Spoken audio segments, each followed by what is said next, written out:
నమస్తే, welcome to reflection Bharat. నేను మీ అమోఘ్ దేశపతి. ఈరోజు రాటాక్స్లో భాగంగా ఒక విశిష్ట అతిథిని మీకు పరిచయం చేయబోతున్నాను మన రిఫ్లెక్షన్ మాధ్యమం ద్వారా. వీరు పుష్పగిరి పీఠం గురించి మీ అందరికీ తెలిసిందే. పుష్పగిరి పీఠానికి ఆస్థాన విద్వాంసులు. అదే కాకుండా సంస్కృతంలో పిహెచ్డి చేశారు, ఎంఏ చేశారు, ఎంఫిల్ చేశారు. అండ్ గవర్నమెంట్ కాలేజీలో ఇప్పుడు సంస్కృత భాషని పిల్లలకు నేర్పుతున్నారు. వారే డాక్టర్ మేడూరి సూర్యనారాయణ శాస్త్రి గారు. అయ్యా నమస్కారం, ఎలా ఉన్నారు? కులాసాయనండి. సంస్కృతాన్ని వేదవాణి దేవభాష అని మాట్లాడుతూ ఉంటాం. మాకు సంస్కృతం మాట్లాడలేం, సరిగా అర్థం కాదు.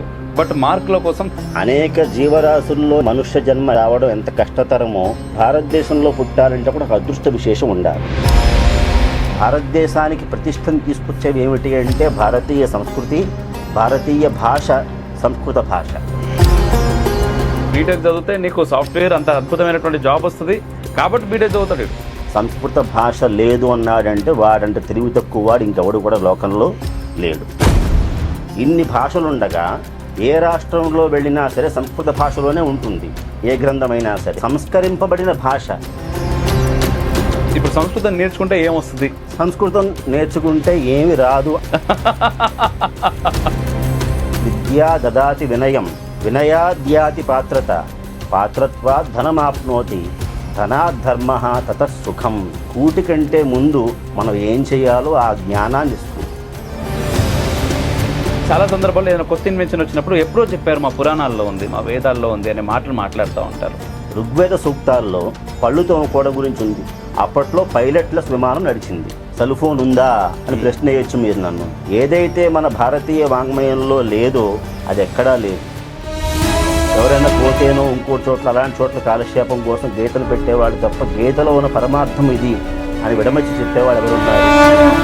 అసలు ఈ ఫిలాసఫీ వేదాంతం ఈ రోజు ఉన్నటువంటి సమయంలో మనకి మన వేషం మనం ధరించాలంటే సిగ్గు, మన బొట్టు మనం పెట్టుకోవాలంటే సిగ్గు. మిగతా వాళ్ళకి ఆ సిగ్గు లేదు.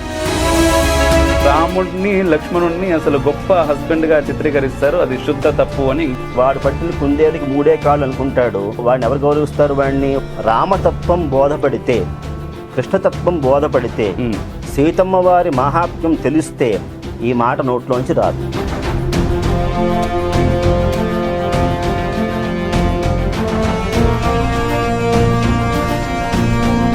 ఎక్కడైనా పీఠానికి ఏం చూడాలి అంటే గురు పరంపర చూడాలి.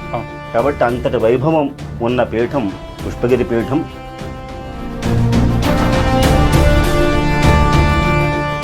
ముందుగా ధన్యవాదాలు.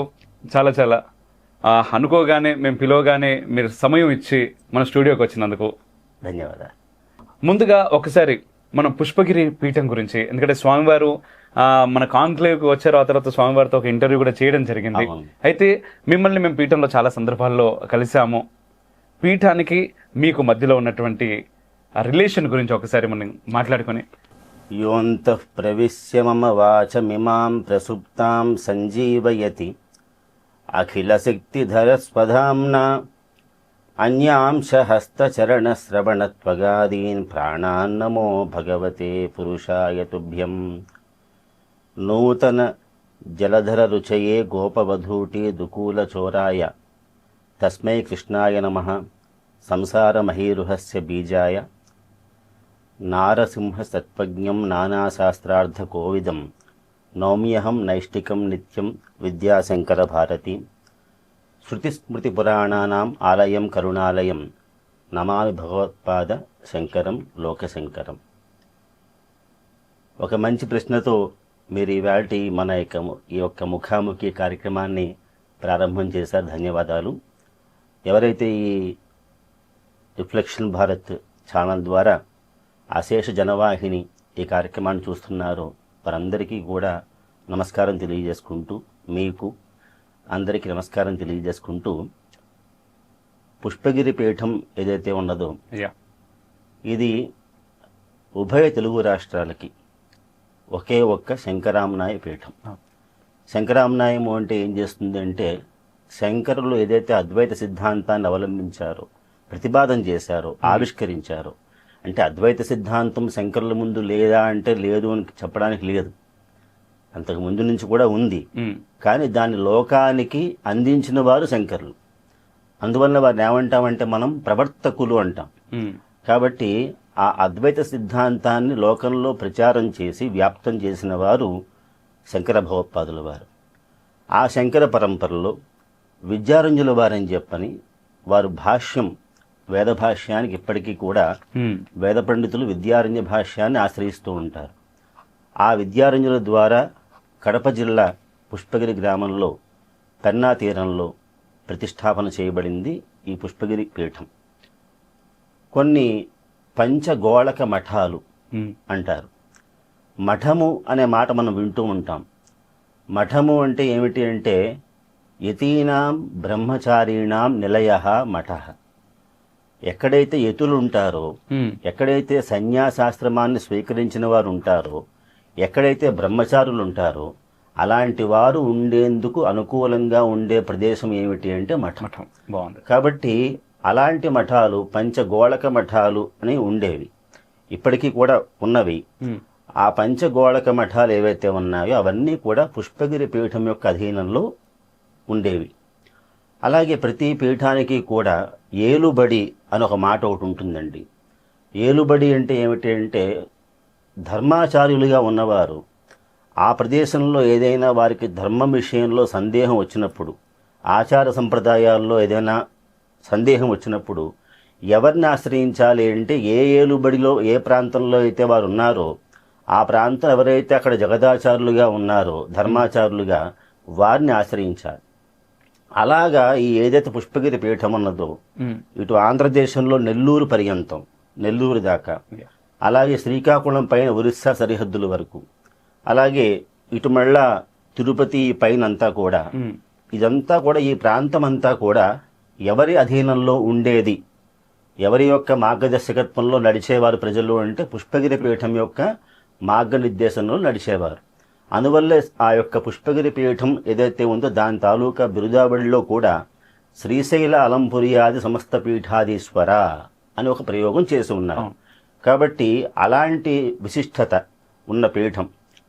ఇంకోటి ఏమిటి అంటే కలో వెంకట నాయక అని చెబుతూ ఉంటాం మనం. ఉమ్, అంటే ఒక్కొక్క యుగంలోనూ ఒక్కొక్క దేవతామూర్తి ప్రాచుర్యంలోకి వస్తారు. ఓకే.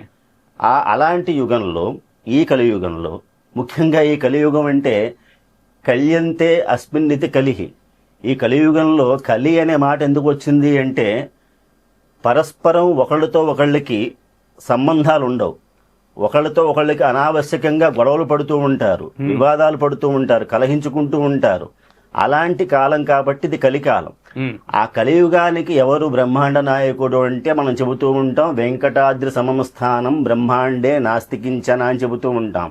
కాబట్టి అలాంటి కలియుగ దైవంగా ఉన్న వెంకటేశ్వర స్వామి వారికి పుష్పగిరి పీఠం ఏదైతే ఉందో దాని నుంచి అనేక ఏనుగులు, మంది మార్బలాలు అన్నీ కూడా మనం సమకూర్చిన వారం. ఉమ్, కాబట్టి అంతటి వైభవం ఉన్న పీఠం పుష్పగిరి పీఠం. ఎక్కడైనా పీఠానికి ఏం చూడాలి అంటే గురు పరంపర చూడాలి. అవును. ఒకరితో ఇద్దరితో ఉన్న గురు పరంపరతో ఉన్న పీఠం కంటే కూడా ఎక్కువ మంది సంఖ్యలో ఉన్న ఏదైతే గురు పరంపర ఉంటుందో అలాంటి పీఠానికి మన గౌరవాన్ని తప్పకుండా ఇవ్వాలి. అందువల్ల ఇలాంటి ఆ పీఠంలో ఇప్పుడు ప్రస్తుతం 49వ గురు పరంపరలో ఉమ్, జగద్గురు స్థాన విరాజమానులు అభినవోద్దండ విద్యాశంకర భారతీ స్వామివారు వేయించేసి వారు అక్కడ ఆ పీఠాన్ని అధిరోహించి భక్తులకి ఈ ఏదైతే ముక్తి మార్గాన్ని కానీ ధర్మ మార్గాన్ని కానీ వారు చూపిస్తూ ఉన్నారు. అటువంటి పీఠము ఇక్కడే మన పుష్పగిరి అనే పేరులోనే ఉంది, పుష్పమని. ఆ పుష్పాన్ని పట్టుకునేవాళ్ళు అరుదుగా ఉంటారు, పట్టుకున్న వాళ్ళు మళ్ళీ వదలరు. కాబట్టి అలాంటి పుష్పం ఇక్కడ భాగ్యనగరంలోనే ఉంది. ఉమ్, కాబట్టి అందరికీ అందుబాటులో కూడా ఉంది. అవును. అందువల్ల ఆ పుష్పాన్ని మనం చేతులతో పట్టుకుని ఆ చంద్రమౌళీశ్వరుడికి ఆ పుష్పాన్ని మనం అర్పిద్దాం. అలా మనం స్వామివారిని సేవించుకుంటే దానివల్ల ముక్తి, భక్తి అన్నీ కూడా కుదురుతాయి అనే విశేషాన్ని తెలియజేస్తూ, ఇకపోతే పీఠంతో ఆత్మీయ బంధం అనేటువంటిది చాలా పనవేసుకున్నది. అది ఒక మాటల్లో నభూత నభవిష్యత్ అన్నట్టుగా ఒక మాటలో పీఠానికి నాకు ఉన్న ఆత్మీయ భావనని ఒక మాటలో నేను చెప్పలేను. రామరావణయోర్ యుద్ధం రామరావణయోరివా అని చెప్పినట్టుగా పీఠానికి నాకు ఉన్న అనుబంధం ఇది వర్ణనాతీతం. చెప్పడానికి కూడా సమయసీమలో చెప్పడానికి కూడా వీలు కానంత అవ్యాజమైనటువంటి అప్రతిహితంగా ఉండేటువంటి అనుబంధాన్ని కలిగించినందుకు పరమేశ్వరుడికి నేను ఎప్పుడు కూడా సదా కృతజ్ఞుణ్ణి. బాగుంది, చాలా బాగుందండి. చెప్పలేను అనుకుంటేనే చాలా అద్భుతంగా చెప్పారు, చాలా అద్భుతంగా చెప్పారు. అయితే ఇక్కడ ఇంతకుముందు మీరు మాటల్లో మాట్లాడుతూ కలియుగం అనే మాట వచ్చింది. కలియుగం అన్నప్పుడు నాకు వెంటనే గుర్తొచ్చేది ఏంటి అంటే సంస్కృతం. కలి ప్రభావమా లేకపోతే ఇంకేంటో తెలియదు, కానీ ఈరోజు అంటే సంస్కృతాన్ని వేదవాణి దేవభాష అని మాట్లాడుతూ ఉంటాం. కానీ ఈరోజు సంస్కృతం విషయానికి వచ్చేసరికి చాలామందికి నాతో పాటుగా మాకు సంస్కృతం మాట్లాడలేం, సరిగా అర్థం కాదు. బట్ మార్కుల కోసం సంస్కృతం నేను చదివాను. నాకు 99 మార్కులు వచ్చాయి, కేవలం మార్కుల కోసమే చదివాం. ఆ సమయంలో అంటే ఈరోజు నేనున్నటువంటి పొజిషన్లో కొంతమేర సంస్కృతం విలువ తెలిసి నేర్చుకునే ప్రయత్నం చేస్తున్నాను. కానీ నేను చదువుకునే రోజుల్లో నాకు సంస్కృతం విలువ తెలియదు. కేవలం మార్కులు మాత్రం వస్తాయనే ఉద్దేశంతో మాత్రమే సంస్కృతం నేను తీసుకున్నాను సెకండ్ లాంగ్వేజ్గా. ఈ సంస్కృతాన్ని, ఈ కలియుగాన్ని మీరు ఎలా చూస్తారు ఒక సంస్కృత పండితునిగా? ఎట్ ద సేమ్ టైం ఈరోజు మీరు గవర్నమెంట్ కాలేజీలో సంస్కృత లెక్చరర్గా కూడా ఉన్నారు. దానిలో ఎంతో చదివారు, ఎంతో చూశారు. ఏమనిపిస్తుంది అసలు మీకు ఇవన్నీ చూస్తూ ఉంటే? ఒకటండి, సంస్కృత భాషకి యుగానికి సంబంధం లేదు. మొదటి విషయం. కలియుగంలో ఒక విధంగా ప్రభావాన్ని తగ్గిందా, ప్రభావాన్ని అంటే మహాత్మ్యం తగ్గించుకుందా, వేరే వేరే యుగాల్లో ఎక్కువ ప్రాచుర్యం పొంది ఉందా అనే విషయం ఇది శశభిష పక్కకు పెడితే, ఇది ముందు దీనికి ఉన్న పేరేమిటి అంటే దేవభాష. దీనికే గీర్వాణము అని పేరు. ఎప్పుడైనా సరే మనకి భాష అనేటువంటిది ఎప్పుడు మనకి సిద్ధిస్తుంది, ఎప్పుడు మనకి లభిస్తుంది అంటే అది వాడుకలో ఉన్నప్పుడు బాగా మనకి అలవాటు అవుతుంది. హిందీ భాష మీరు పుట్టినప్పటి నుంచి మనకేమీ ఎవరు కూడా నూరిపోయలేదండి. ఇంగ్లీష్ భాష, ఆంగ్ల భాష ఎవరు కూడా పుట్టినప్పటి నుంచి మనకి జాతకర్మను నామకరణంలో వాళ్ళు ఏమి పెట్టలేమి, చెప్పలేమి ఇంగ్లీష్ మాట్లాడమని చెప్పని. అందువల్ల గీతలో భగవానుడు చెప్పినట్టుగా అభ్యాసేనేవ కౌంతేయ అని చెప్పినట్టుగా సాధనమున పనులు సమకూరు ధరలోన అన్నట్టుగా ఏ భాష అయినా సరే ముందు మనం మాట్లాడడంలో స్పష్టత, మాట్లాడడంలో ఉండే బెరుకు, మాట్లాడడంలో ఉండే ఏదైతే సిగ్గు ఉంటుందో ఆ సిగ్గు పోతే ఏ యుగంలో అయినా భాష ప్రాచుర్యాన్ని పొందుతుంది. ఎందువల్లంటే చాలామంది రాజులు కళాకారుల్ని, ఆస్థాన పండితుల్ని, సంస్కృత భాషా పండితుల్ని, కవులని పెంచి పోషించారు అంటే అది వారికి వ్యక్తిగతంగా వారికి ఇచ్చిన విలువ కాదు, విద్యాపరంగా ఆ వ్యక్తికి ఇచ్చిన గౌరవం. ఇది మనం గ్రహించాలి. ఎందువల్లంటే మనకి భారతదేశంలో పుట్టడానికి ఒక అర్హత ఉండాలి. భారతదేశంలో పుట్టాము అంటే వెనకాల ఒక కారణం, ఏదో ఒక బలమైన కారణం ఉండాలి. ఎందువల్లంటే దుర్లభం భారతే జన్మ అని పెద్దవాళ్ళు చెప్పారు. భారతదేశంలో పుట్టడం అంటే ఏదైతే ఉందో ఇది చాలా దుర్లభమైనది, సులభమైనది కాదు.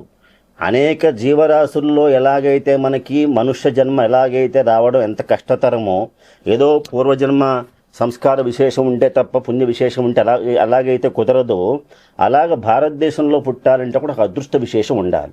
దానికి కూడా ఇంకో మాట ఏమిటంటే మీరు అడిగిన దానికి, భారతస్య ప్రతిష్ఠే ద్వే సంస్కృతం సంస్కృతిస్తథా, ఈ మాట బద్దలు చెప్పారు. భారతదేశ ప్రతిష్ట ఇప్పటికీ కూడా నలువైపులా వ్యాప్తి చెందింది అంటే దానికి కారణం భారతీయుల సంప్రదాయాల వల్ల మాత్రమే కాదు, వారి ఆచారాల వల్ల మాత్రమే కాదు, సంస్కృత భాష వల్ల, భారతీయ సంస్కృతి వల్ల. కాబట్టి భారతదేశానికి ప్రతిష్టను తీసుకొచ్చేవి ఏమిటి అంటే భారతీయ సంస్కృతి, భారతీయ భాష, సంస్కృత భాష. ఆ మనలో ఎప్పుడైతే ఆ భారతీయ భాష, మనం భారతీయులము అనే భావన మనకుంది, కదాచిత్ లుప్తమవుతూ ఉంటుంది, కదాచిత్ ఏమో ఒక్కోసారేమో అది కనిపిస్తూ ఉంటుంది, కాసేపు కనిపిస్తుంది, కాసేపు కనిపించదు. కానీ ఏదైతే మన భారతీయత ఉందో, భారతీయ భాష ఉందో, ఈ భాషని మాట్లాడడానికి వచ్చిన ఇబ్బంది ఏంటంటే వ్యవహారంలో ఆ భాషని నడిపించేవారు, చెప్పేవారు లేకపోవడం, మార్గనిర్దేశనం చేసేవాళ్ళు సరిగ్గా లేకపోవడం. ఎవరైనా సరే ధర్మాన్నైనా భాషనైనా సరే ఇదిగో ఈ దారిలో వెళ్ళవయ్యా అని చెప్పేవాళ్ళు కావాలండి. కాబట్టి అసలు మన సంస్కృతే ప్రారంభంలో ఉన్నది మాతృదేవో భవ, పితృదేవో భవ. సంస్కృతం లేకుండా ఎక్కడా కూడా మనకి జీవనాన్ని ఊహించుకోరాం. ఒక ఆయన ఎవడో అన్నట్ట, సంస్కృతంతో పనే ఉందండి అన్నట్ట. దీనికి సమాధానం చెబుతూ జటావల్లభుల జగన్నాథం గారిని, పురుషోత్తం గారిని వారు చిత్రశతకం ఒక పుస్తకం రాశారు. దానిలో వారు ఏమంటారంటే, వివాహకాలే పితృదేవ కార్యే అని ప్రయోగం చేస్తూ, సంస్కృత భాష లేనిదెక్కడయ్యా, గుళ్ళోకి వెళ్ళి కౌశికస గోత్రస్య సూర్యనారాయణ నామధేయస్య అని సంస్కృతంలో చెబితేనే మనకు ఆ పాజిటివ్ వైబ్రేషన్ అనేది వస్తుంది, తరంగం అనేది. కౌశికస గోత్రం వాడిని, సూర్యనారాయణ్ణి అని తెలుగులో చెబితే ఆ పాజిటివ్ వైబ్రేషన్ అనేటువంటిది రావడం కష్టం.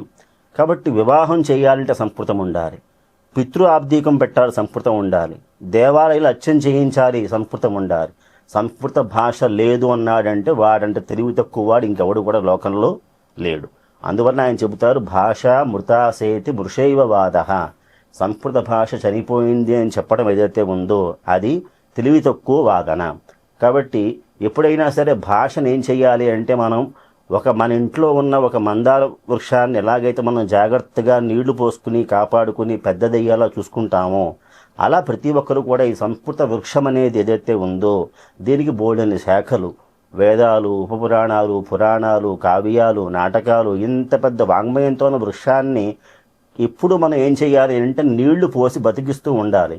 ఈ నీళ్లు ఏమిటి అంటే వాక్ అనే నీళ్లు, మాట్లాడడం అనే నీళ్లు పోస్తూ ఉంటే దానికి ఆటోమేటిక్గా ఆ చెట్టు అనేది బ్రతుకుతుంది, అలాగా ఎప్పటికీ కూడా విరాజిల్లుతూ ఉంటుంది, వికసిస్తూ ఉంటుంది. దీనికి ఏంటంటే మనకి ఎవరికి వాళ్ళే మనం ఒక దాయిత్వాన్ని, బాధ్యతని తీసుకోవాలి. నా భాష, మన ఇంట్లో మన తల్లిని నా తల్లి అని ఎలాగైతే భావిస్తున్నామో, నా తండ్రి ఎలాగైతే భావిస్తున్నామో, నా అక్క, నా చెల్లి, అన్ని చోట్ల మమకారం చూపిస్తున్నాం కదండి, మమ అంటున్నాం కదా.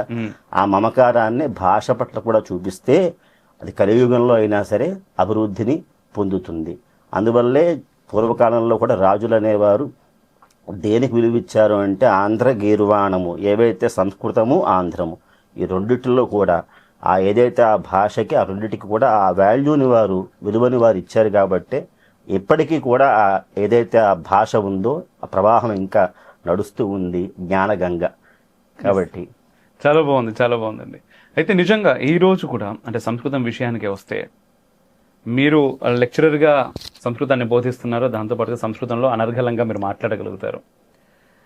నాసా సైంటిస్టులు సైతం ఈరోజు సంస్కృతంలోని అంటే పాలిని వ్యాకరణం పైన వాళ్ళు కూడా రీసెర్చ్ చేస్తున్నారు. అవి అనేక సందర్భాల్లో మనకు పేపర్ క్లిప్పింగ్స్ కనబడుతూ ఉంటాయి. కొంతమంది సైంటిస్టులు కూడా మాట్లాడిన సందర్భాలు ఉన్నాయి. అవన్నీ చూస్తున్నప్పుడు మనకు అరే చాలా గొప్పది అనిపిస్తుంది, అనిపించిన దగ్గరే ఆగిపోతుంది. కానీ ఎందుకు రావట్లేదు and at the same time సంస్కృతాన్ని మిస్ అవ్వడం ద్వారా మనం ఏం కోల్పోతున్నాం అనేది మీలాంటి వారు చెప్తే బాగుంటుంది. ఇప్పుడు ఒకటండి, ప్రభుత్వ రంగమైన ప్రైవేట్ రంగమైన చాలా చోట్ల విద్యార్థులు అనేవారు సంస్కృత భాష అధ్యయనం చేస్తున్నారు. ఇది ఒకందుకు మంచిదే. కానీ అర్థం లేని చదువు వ్యర్థము. బాగా చెప్పారు. చదివే వాటి ఎలా ఉంది చదివేది అంటే అర్థజ్ఞానం లేదు. కేవలం స్కోర్ 90 మార్కులు వచ్చాయా, 80 మార్కులు వచ్చాయా, 100 మార్కులు వచ్చాయా, దీనివల్ల ఉపయోగం నేను లేదనుకుంటున్నాను. ఎందుకోసం ఎప్పుడు ఉపయోగం ఉంటుంది అంటే, ఇప్పుడు రామాయణంలో ఒక శ్లోకం తీసుకుని ఆ శ్లోకానికి అర్థం తెలుసుకున్న నాడు మీకు దానిలో ఉన్న మాధుర్యం అర్థమవుతుంది. అద్భుతం. లేకపోతే మీకు శ్లోకంలాగే ఉంటుంది అంతే. అర్థం కాకపోతే శ్లోకం కాస్త శోకం అవుతుంది. కాబట్టి శ్లోకం అనేది శోకాన్ని ఇవ్వకూడదు. ఆ శ్లోకంలో ఎవరైతే ఆ తత్వం దాగి ఉందో, ఆ అర్థం దాగి ఉందో దాన్ని పట్టుకున్న నాడు ఎప్పుడైనా సరే, ఇప్పుడు మనం చూడండి, కూజంతం రామ రామేతి మధురం మధురాక్షరం ఆరుహ్య కవితా శాఖాం వందే వాల్మీకి కోకిలం అని చెప్పారు. వినడానికి బాగుంది, స్వరంతో చెబితే ఏమర్థమైందంటే ఏమర్థం కాలేదు. వాల్మీకి అనే మహర్షిని దేంతో పోలిక చూపిస్తున్నారు అంటే ఒక కోకిలతో పోలిక చూపిస్తున్నారు. ఒక కోకిల ఎలాగైతే చెట్టు కొమ్మెక్కి హాయిగా కూ కూ కూ అని కూస్తుందో మధురంగా, అలాగ వాల్మీకి అనే కోకిల చక్కగా రామ రామ రామ రామ అని కూస్తున్నట్ట. శ్లోకము స్వరంగా వింటే అర్థం కాలేదు, బాగుంది సుందరాయణ గారు అంటారు, చక్కగా చెప్పారని అంటారు. కానీ భావం తెలిస్తే ఇప్పుడు మీ మొహంలో వచ్చే ఆనందం వేరు. కాబట్టి ఆ రామచరిత అయినా కృష్ణచరిత ఏదైనా సరే సంస్కృత భాషలో పెట్టారు అంటే దానిలో ఉండే మాధుర్యం అటువంటిది. దానికి ఏం చేయాలి అంటే మీరు చెప్పినట్టుగా గృహం ఎవరికైనా సరే ఒక విద్యార్థికి కాలేజ్ కంటే స్కూల్ కంటే ముందు లెర్నింగ్ సెంటర్ ఏమిటి అంటే ఇల్లు. ఇంటిలో ఉదయం లేచిన తర్వాత తల్లో తండ్రో ఒక లలితా సహస్రనామము, విష్ణు సహస్రనామము, భగవద్గీత, మాకు ఈ కలికాలంలో మాకు ఈ ఉద్యోగాల్లో వ్యాపారాల్లో మాకంత అవకాశం ఉండదండి అంటే కనీసం ఏకశ్లోకి రామాయణము, ఏకశ్లోకి చతుశ్లోకి భాగవతము, ఇంకో చాలా ఉన్నాయి. చిన్న చిన్న పదాలతో ఉండేవి, పెద్ద కఠినంగా ఉండేవి కానివి. అలాంటి వాటిని వాళ్ళు ఇంట్లో గనక ముందు నేర్పితే కనుక తొలి గురువు తల్లే. కాబట్టి మాత అనే మాటే సంస్కృతమైన మాట. మమ్మీ అంటానంటే నేనేం చేయలేను, కానీ మాతృదేవోభవ అనే సంస్కారం మనకు ఉంది. కాబట్టి మొట్టమొదటి నుంచి కూడా తల్లి అనే ఆవిడ సంస్కృతంలో మాట్లాడడానికి ప్రయత్నం చేస్తూ వేరే వాళ్ళకి నేర్పిస్తే ఆటోమేటిక్గా వెనకాల ఆ పిల్లాడు కూడా నేర్చుకుంటాడు. ఇప్పుడు మీరున్న సంస్కారానికి మీ ఇంట్లో పిల్లాడు మిమ్మల్ని చూస్తూ వాడు పెరుగుతూ ఉంటాడు. మా నాన్నగారు పూజ పునస్కారం చేసుకుంటూ ఉంటే 4 ధ్యాన శ్లోకాలు చెప్పుకుంటూ ఉంటే నాకు కూడా అవి నేర్చుకోవాలి అనే తలంపు ముందు, ఆ జ్వాల ముందు మనస్సులో పుడుతుంది. దానికి తర్వాత మనం వేద్దాం, నెయ్యి కానీ అన్ని తర్వాత వేద్దాం. ముందు ఏం చేయాలి అంటే అగ్ని మథనం, అంటే నేర్చుకోవాలి అనే ఏదైతే ఉందో ఆ జ్వాలని పుట్టించాలి ముందు.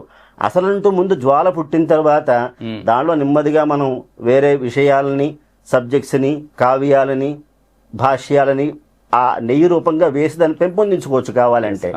అసలంటూ ముందు జ్వాల పుట్టకపోతే ఎవడు ఏం చేయలేడు. కాబట్టి ఆ జ్వాల పుట్టించాలి అంటే ఎవరి వల్ల అవుతుంది అంటే కేవలం అధ్యాపకుల వల్ల మాత్రమే అయ్యేది కాదు. ఇంటి నుంచి ఆ వాతావరణం కావాలి. చాలా సంతోషించదగ్గ విషయం ఏమిటంటే ఇవాళ రేపట్లో చాలా చోట్ల సంస్కృత గృహాలు అనే పేరుతో వస్తున్నాయి. చాలా ఇది శుభ పరిణామం. కాబట్టి ప్రతి చోట కూడా మేము సంస్కృతం మాట్లాడతాము అని అంటున్నారు. అసలు వీళ్ళు సంస్కృతం మాట్లాడాలి అంటే ముందు మనం చేయాల్సింది ఏమిటి అంటే అసలు సంస్కృతానికి ఉన్న ప్రాధాన్యత ఏమిటో చెప్పాలి. దానిలో ఎందుకు మహర్షులు సంస్కృత భాషనే ఎంచుకున్నారో చెప్పాలి. కరెక్ట్. ఇన్ని భాషలుండగా ఏ రాష్ట్రంలో వెళ్ళినా సరే సంస్కృత భాషలోనే ఉంటుంది ఏ గ్రంథమైనా సరే. అన్ని రాష్ట్రాల వాళ్ళంటే మన సంస్కృత గ్రంథాలు ఏవైతే ఉన్నాయో అది వేదమైన, కావ్యమైన, నాటకం ఏదైనా సరే సింగపూర్ వాళ్ళు రామాయణాన్ని వాళ్ళు అడాప్ట్ తీసుకున్నారు, మాది అని ఓన్ చేసుకున్నారు. కాబట్టి ఎవరికి వాళ్లే జాపనీస్లోను, చైనా లాంగ్వేజెస్లోను వాటిల్లో కూడా సంస్కృత భాషలో ఉన్న గ్రంథాలని వేరే వేరే గ్రంథాలు అనువదించుకున్నారు. అంటే ఆ భాషకున్న మహాత్మ్యం ఏమిటో గుర్తించాల్సిన అవసరం ఎవరికి ఉంది అంటే భారత జాతికి ఉంది. ఇంగ్లీష్ ఎలాగైతే మనకు రోజువారీ వ్యవహారంలో వస్తోందో అలాగే సంస్కృత భాష కూడా వ్యవహారంలో రావాలి అంటే బీజం ఎక్కడ పడాలి అంటే చిన్నప్పుడే పడాలి. మొక్కగా ఉండగా ఉంచామనుకోండి మానేయక ఇంకా వంచాల్సిన పని లేదు, చక్కగా ఆ భాషను అందుకుంటాడు వాడు. కాబట్టి మిగతా భాషలకు ఒక మాట చెప్పాలి నేను ఇక్కడ.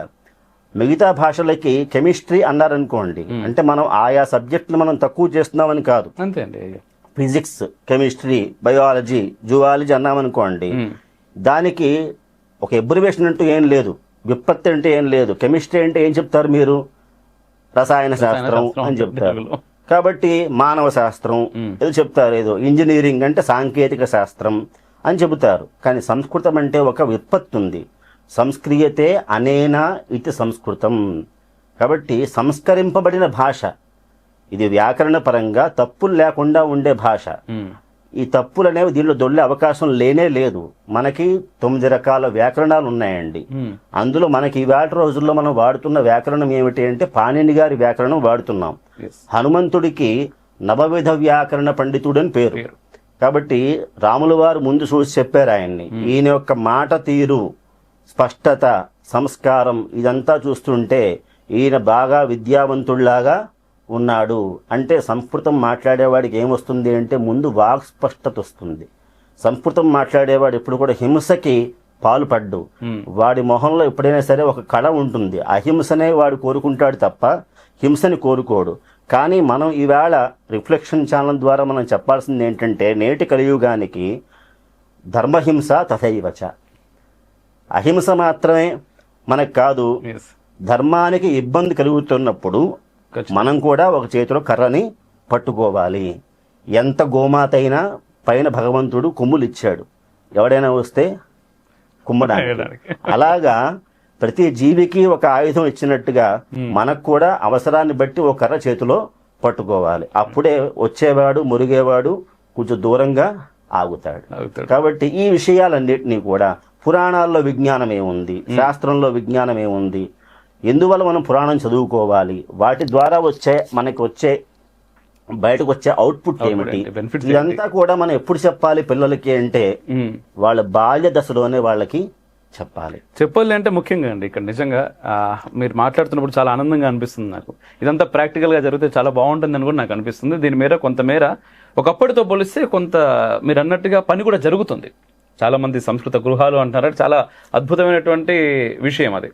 అయితే మ్యాక్స్ ముల్లర్ లాంటి వాళ్ళు అంటే మిగిలిన వాళ్ళందరూ కూడా ఏం చేశారంటే మన సంస్కృత భాష పైన, మన వేదాల మీద, మన జ్ఞానం పైన వాళ్ళు మిగిలిన అన్ని పక్క పెడితే జ్ఞానం పైన దాడి చేశారు, దాన్ని దూరం చేసే ప్రయత్నం చేశారు, మూఢనమ్మకాలను కొట్టుపడేస్తారు. మన పూజా విధానాల విషయానికి వచ్చినా కూడా పూజ చేస్తా అన్న గుడికి వెళ్తా అన్నా కూడా వాడు ఏదో అసలు అట్లా తయారైపోతున్నటువంటి ప్రపంచం ఇది. మీరు అన్నట్టుగా సంస్కృతం యొక్క బెనిఫిట్ ఏంటి? ఈరోజు ఏదైనా పలానా బీటెక్ చదివితే నీకు సాఫ్ట్వేర్ అంత అద్భుతమైనటువంటి జాబ్ వస్తుంది కాబట్టి బీటెక్ చదువుతాడు. వీడు బీటెక్ పైన ఇంట్రెస్ట్ కాదు, అక్కడ వచ్చే జాబ్ మీద, దాని ద్వారా వచ్చే శాలరీ పైన, దాని ద్వారా మనం సుఖంగా బ్రతుకుతామనే భావన. అందుకోసం ఇది.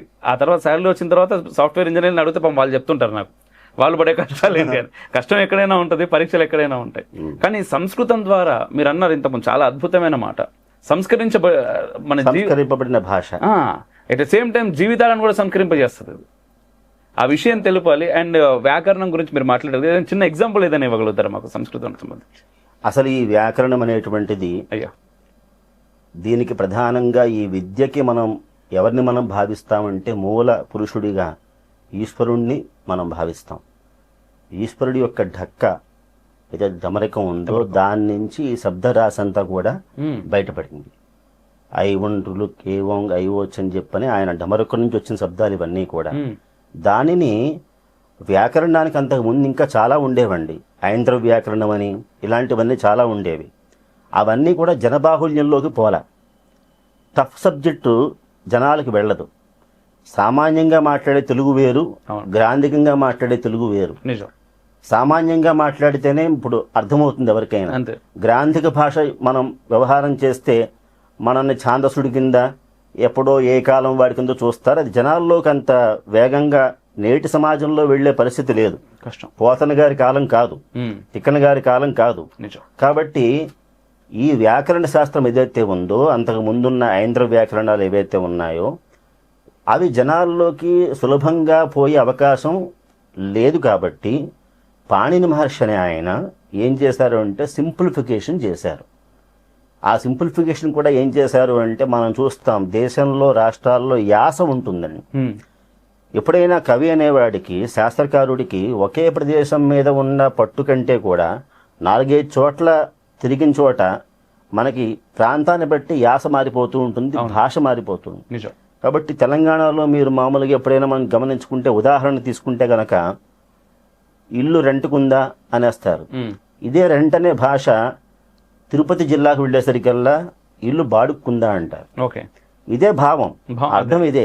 కానీ బాడుగా అనే పదం కూడా తెలిసి ఉండాలి. ఎవరైతే వ్యాకరణం నిర్మాణం చేస్తూ ఉన్నారో, గ్రంథ నిర్మాణం, వారికి ప్రాంతీయంగా ఉండే ఏవైతే యాసలు ఉంటాయో, భాషలు ఉంటాయో వాటి పట్ల అవగాహన ఉండాలి. అలాగా పాణిని గారు ఏం చేశారు అంటే అన్ని సర్వతోముఖంగా అందరికీ పనికొచ్చే విధంగా, మళ్ళీ ఇందులో ఒక జిల్లా వాడికి ఒక రాష్ట్రం వాడికి పనిచేది అనే మాట లేకుండా అందరికీ పనికొచ్చే విధంగా పాణిని గారి వ్యాకరణాన్ని పాణిని గారని ఆయన వ్యాకరణాన్ని మనకు అందించారు. అందువల్ల ఈ ఏదైతే వ్యాకరణం ఉందో, ఈ వ్యాకరణం అనేటువంటి ఎలాంటిది అంటే ఇది లేకుండా సంస్కృతం మాట్లాడితే అర్థం అనర్థం అవుతుంది. కాబట్టి కృపాణం అండం వేరు, కృపణం అండం వేరు. మమ అనే ప్లేస్లో మామ అంటే కుదరదు. మమ అంటే నా అని, మామకాహ పాండవాశైవ అంటే మామకాహ అంటే నా వాళ్ళు అని, మమ అంటే నా, మామకాహ అంటే నా వాళ్ళు అని. నా అండం వేరు, నా వాళ్ళు అండం వేరు. నా పుస్తకం అంటాం, మీరు నావారు అంటాం. కాబట్టి ఆ ఏవైతే ఆ వ్యత్యాసం, దీర్ఘం, పృతం, హ్రస్వం ఇవన్నీ ఏవైతే ఉంటాయో వీటన్నిటినీ కూడా నిర్దిష్టంగా ఇలా పలకాలి అని చెప్పారు ఆయన. కొన్ని ప్రయత్నాలు చెప్పారు దానిలో. అకుహ విసర్జనీయానాం కంఠః అని చెప్పని కొన్ని పదాలు కంఠం ద్వారా పలుకుతాం, కొన్నేమో దంతోష్టం, ఏవైతే కొన్నేమో కొన్ని పళ్ళ సహకారంతో పలుకుతాం, కొన్నేమో నాలుక సహకారంతో పలుకుతాం, కొన్ని ఏవైతే మహాప్రాణాలు ఉంటాయో అలాంటి వాటినేమో నాభిలోంచి పలుకుతాం. అలాగా మన ప్రతి మానవ శరీరంలో ప్రతి అవయవం అంటే ముఖం నుంచి నాభి ద్వారా ఉండే ఏవైతే అవయవాలు ఉన్నాయో అవన్నీ కూడా పదాలని పలికేందుకు ఉపకరిస్తాయి. అందువల్ల శాస్త్రం ఏం చెబుతుంది అంటే శక్తం పదం అని చెబుతుంది. పదం అంటే ఏమిటండి అంటే శక్తిని కలిగి ఉన్నది. మా మాట మీ దాకా చేరుతోంది అంటే కారణం ఏమిటి అంటే ఆ పదానికి నా మాటని మీకు అందించే శక్తి, మీ భావాన్ని గ్రహించే శక్తి, నా భావాన్ని మీకు, మీ భావాన్ని నాకు గ్రహింపజేసేటువంటి శక్తి దానికి ఉంది కాబట్టే అది పదమైంది. కాబట్టి ఆ పదం కూడా శాస్త్రకారులు ఏం చెప్పారు అంటే అస్మాత్ పదాత్ ఐమర్థో బోద్ధవ్య అని. ఆ పదాన్ని కూడా నిర్దేశించేవాడు ఎవడయ్యా అంటే ఈశ్వరుడేట. కాబట్టి ఆ పదానికి ఈశ్వర ఢమరకం నుంచి వచ్చింది శబ్దరాశి. ఆ పదానికి కూడా అధిష్టాత ఎవరు అంటే కేవలం మన సంస్కృతిలో, మన భారతీయ వాంగ్మయంలో వ్యాకరణానికి ఈశ్వరుణ్ణే ప్రధానంగా చెబుతాం. కాబట్టి వ్యాకరణం లేకుండా జీవితం లేదు, సంస్కృతం లేకుండా జీవితం లేదు. ప్రతి చోట కూడా సంఘం సంఘం అనే మాట వింటూ ఉంటాం. భాషా సంఘాలు అనే సంఘాలను వింటూ ఉంటాం. భాష శబ్దం సంస్కృతంలోకే వచ్చింది. ముందు ఏం పెట్టుకున్నా సరే, పాల కేంద్రం అని చెప్పినా సరే కేంద్రం అనే మాట కూడా సంస్కృతంలోకే వచ్చింది. కాబట్టి మానవ జీవితంలో, మన సామాన్య జీవితంలో సంస్కృత భాష లేకుండా లేదండి. మనం అది ఉంది అని గ్రహించలేకపోతున్నాం. దానికి కారణం ఏమిటి అంటే చిన్నప్పటి నుంచి కూడా మనకు దాని పట్ల అభిరుచిని, ఆ అభినివేశాన్ని, ఆసక్తిని మన వారు ఎవరైనా అవనివ్వండి, వారు దాన్ని సరైన అంటే ఆ విధానంలో మనం వారిని సరిగ్గా తీసుకెళ్ళలేకపోయాం నేటి తరాన్ని. ఓకే, ఇప్పుడు ఒకే మాటలో ఇప్పుడు సంస్కృతం నేర్చుకుంటే ఏమొస్తుంది అనే ప్రశ్న మిమ్మల్ని అడిగితే ఏం చెప్తారు సమాధానం? సంస్కృతం నేర్చుకుంటే ఏమి రాదు అని అడుగుతాను నేను. అందువల్ల సంస్కృతం నేర్చుకుంటే ఏమొస్తుంది అన్నారు మీరు. సంస్కృతం నేర్చుకుంటే ఏమి రాదంటాను నేను. ఏమి రాదు అని క్వశ్చన్ మార్క్ వేస్తాను. రానిదంటూ ఏముంది? అన్ని వాడికి కరతలామలకం అవుతుంది. సంస్కృత భాష చేతిలో ఉంటే వాడి చేతిలో ఒక వజ్రాయుధం ఉన్నట్టే, ఇంద్ర వజ్రాయుధంలా ఉన్నట్టే. అది ఎప్పటికైనా ఎలాగైనా మనకి పనికొచ్చేదే. కాబట్టి ఉద్యోగాల ద్వారా ప్రభుత్వాలని నమ్ముకోని పక్షంలో ఒక ముందు ఏం చెయ్యొచ్చు అంటే మీరు సంస్కృత భాష నేర్చుకుని ఉద్యోగం చేస్తావా చేయవా అనే విషయం పక్కకి పెడితే, అసలు సంస్కృత భాష నేర్చుకుంటే మన ధర్మానికి ఎవడైతే కీడు చేయడానికి వస్తూ ఉన్నాడో, ఈవేళ మన యొక్క భాష కానీ మన ధర్మం కానీ ఎలా ఉంది అంటే ఒక యాక్వేరియంలో చేపపిల్ల ఉంది. ఎవడే పక్క నుంచి రాయేస్తాడో తెలియకుండా ఉంది. అలాంటి వాడిని ముందు మనం నిలువరించాలి అంటే ఏం కావాలి అంటే ముందు మనకి ఇదిగో నా గ్రంథం గురించి మాట్లాడుతున్నావు నువ్వు, ఇదిగో నా గ్రంథంలో ఇది అర్థం ఇక్కడ ఉంది, దీని భావం ఇది, నీకు ఏదైనా తెలిస్తే మాట్లాడు, తెలియకపోతే చుప్చాప్ కూర్చో అని చెప్పడానికి వీలుంటుంది. కాబట్టి సంస్కృత భాష నేర్చుకుంటే మనం దేన్ని కాపాడిన వాళ్ళు అవుతాం అంటే సంస్కృతిని కాపాడిన వాళ్ళు అవుతాం, అలాగే ధర్మాన్ని కాపాడిన వాళ్ళం అవుతాం, మన యొక్క ఏవైతే సంప్రదాయం ఉందో దాన్ని కాపాడిన వాళ్ళం అవుతాం. కాబట్టి ప్రతిదీ కూడా కోటి విద్యలు కూటి కొరకే అన్నారు కానీ సంస్కృత విద్య మాత్రం ఏదైతే విద్య ఉందో ఇది కూటి కోసం కదాచిత్ పనికొస్తుంది, కానీ కూటి కంటే ముందు కాటికి చేరే లోపల మనం ఏం చేయాలో ఆ జ్ఞానాన్ని ఇస్తుంది. కాబట్టి అలాంటి భాష సంస్కృత భాష. అయితే ఈరోజు నార్మల్గా కొత్త ఇన్వెన్షన్స్ వస్తూ ఉంటాయండి. అంటే ఏ సైంటిస్టుల దగ్గర నుంచి ఏదో పెద్ద పెద్ద ఇన్వెన్షన్స్ ఏదో వచ్చినా కూడా చాలా సందర్భాల్లో ఇది మా వేదాల్లో, అంటే దీనిపైన ఒక జోక్ కూడా ఏదో వేశారు, చాలా పాపులర్ మీమ్ కూడా వచ్చిందనమాట. ఏంట్రా ఇంకా మీ వేదాల్లో ఉంది అనట్లేదు మీరు అని. అంటే చాలా సందర్భాల్లో ఏదైనా కొత్త ఇన్వెన్షన్ వచ్చినప్పుడు ఎప్పుడో చెప్పారు మా పురాణాల్లో ఉంది, మా వేదాల్లో ఉంది అనే మాటలు మాట్లాడుతూ ఉంటారు. దీన్ని ఎలా చూడొచ్చు అసలు?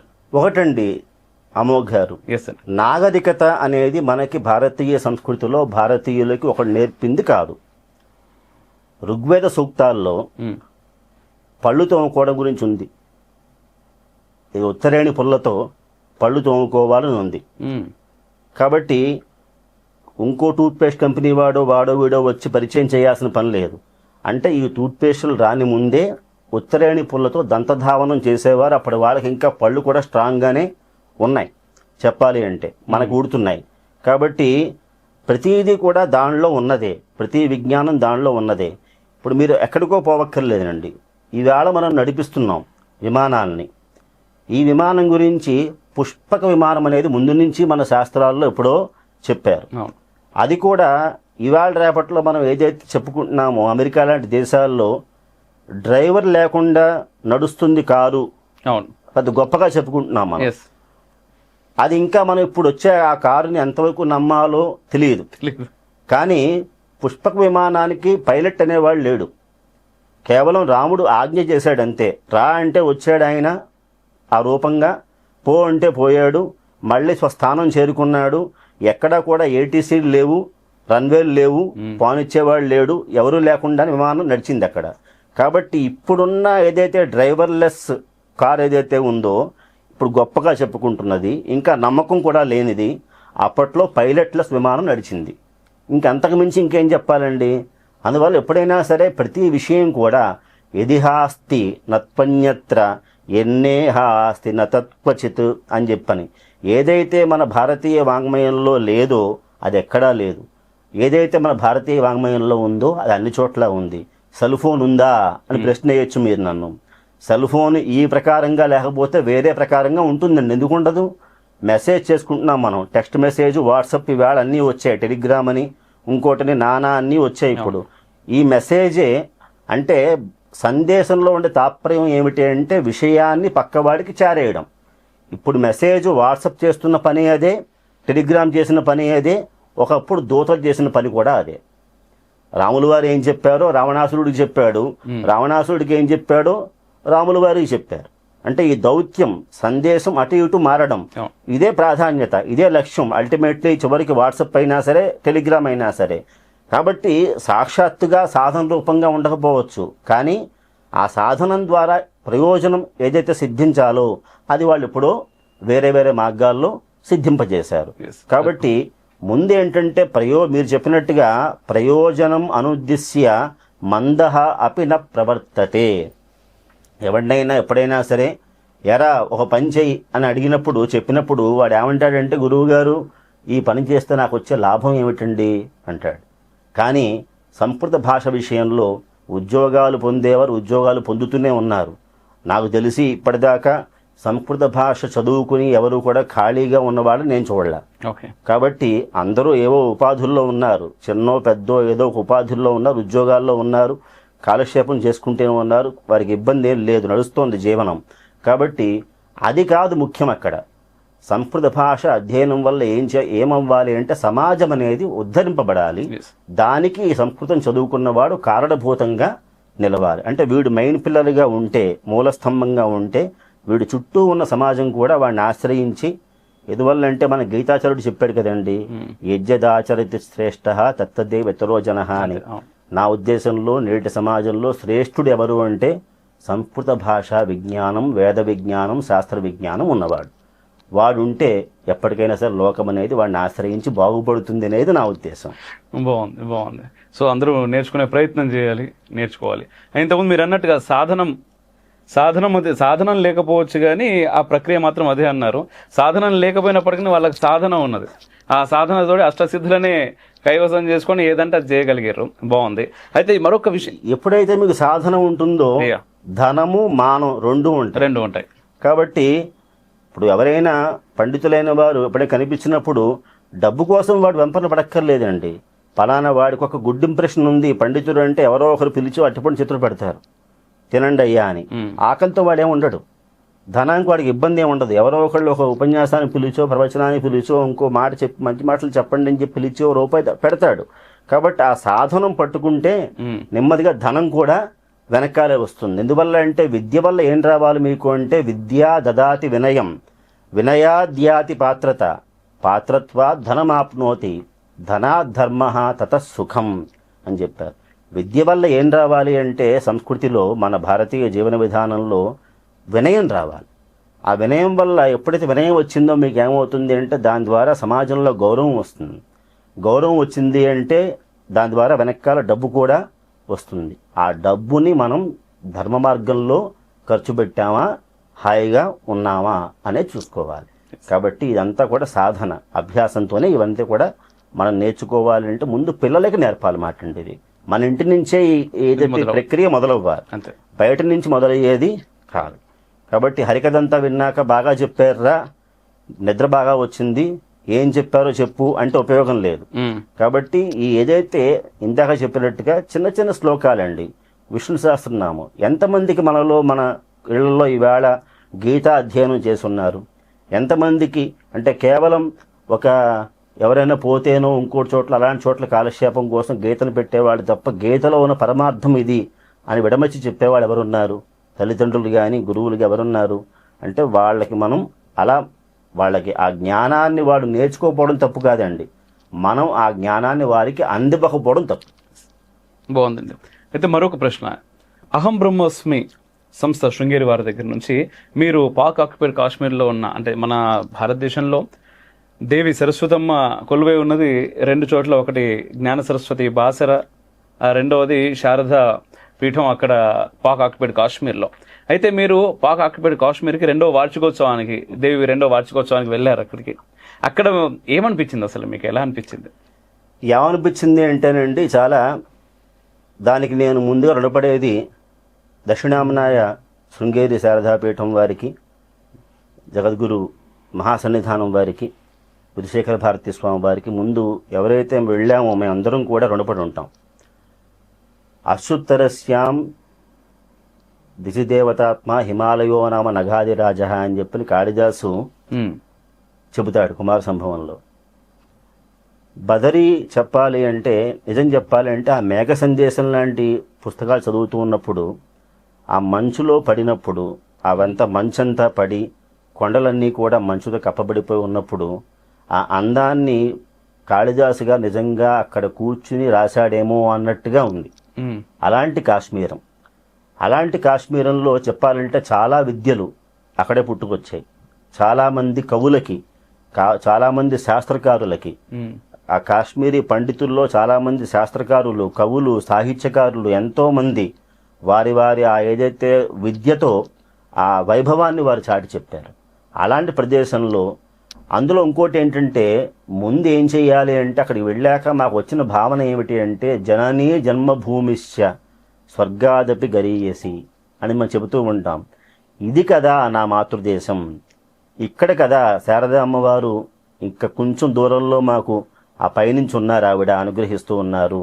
కిందకున్నాం, ఏదైతే ఆ మువ్వన్నెల జెండా ఉందో దాని ప్రదేశంలో కూర్చుని దాని కింద కూర్చుంటే ఆ మువ్వన్నెల జెండాలో మాకు ఎవరు కనిపించారు అంటే బ్రహ్మ, విష్ణు, మహేశ్వరు కనిపించారు.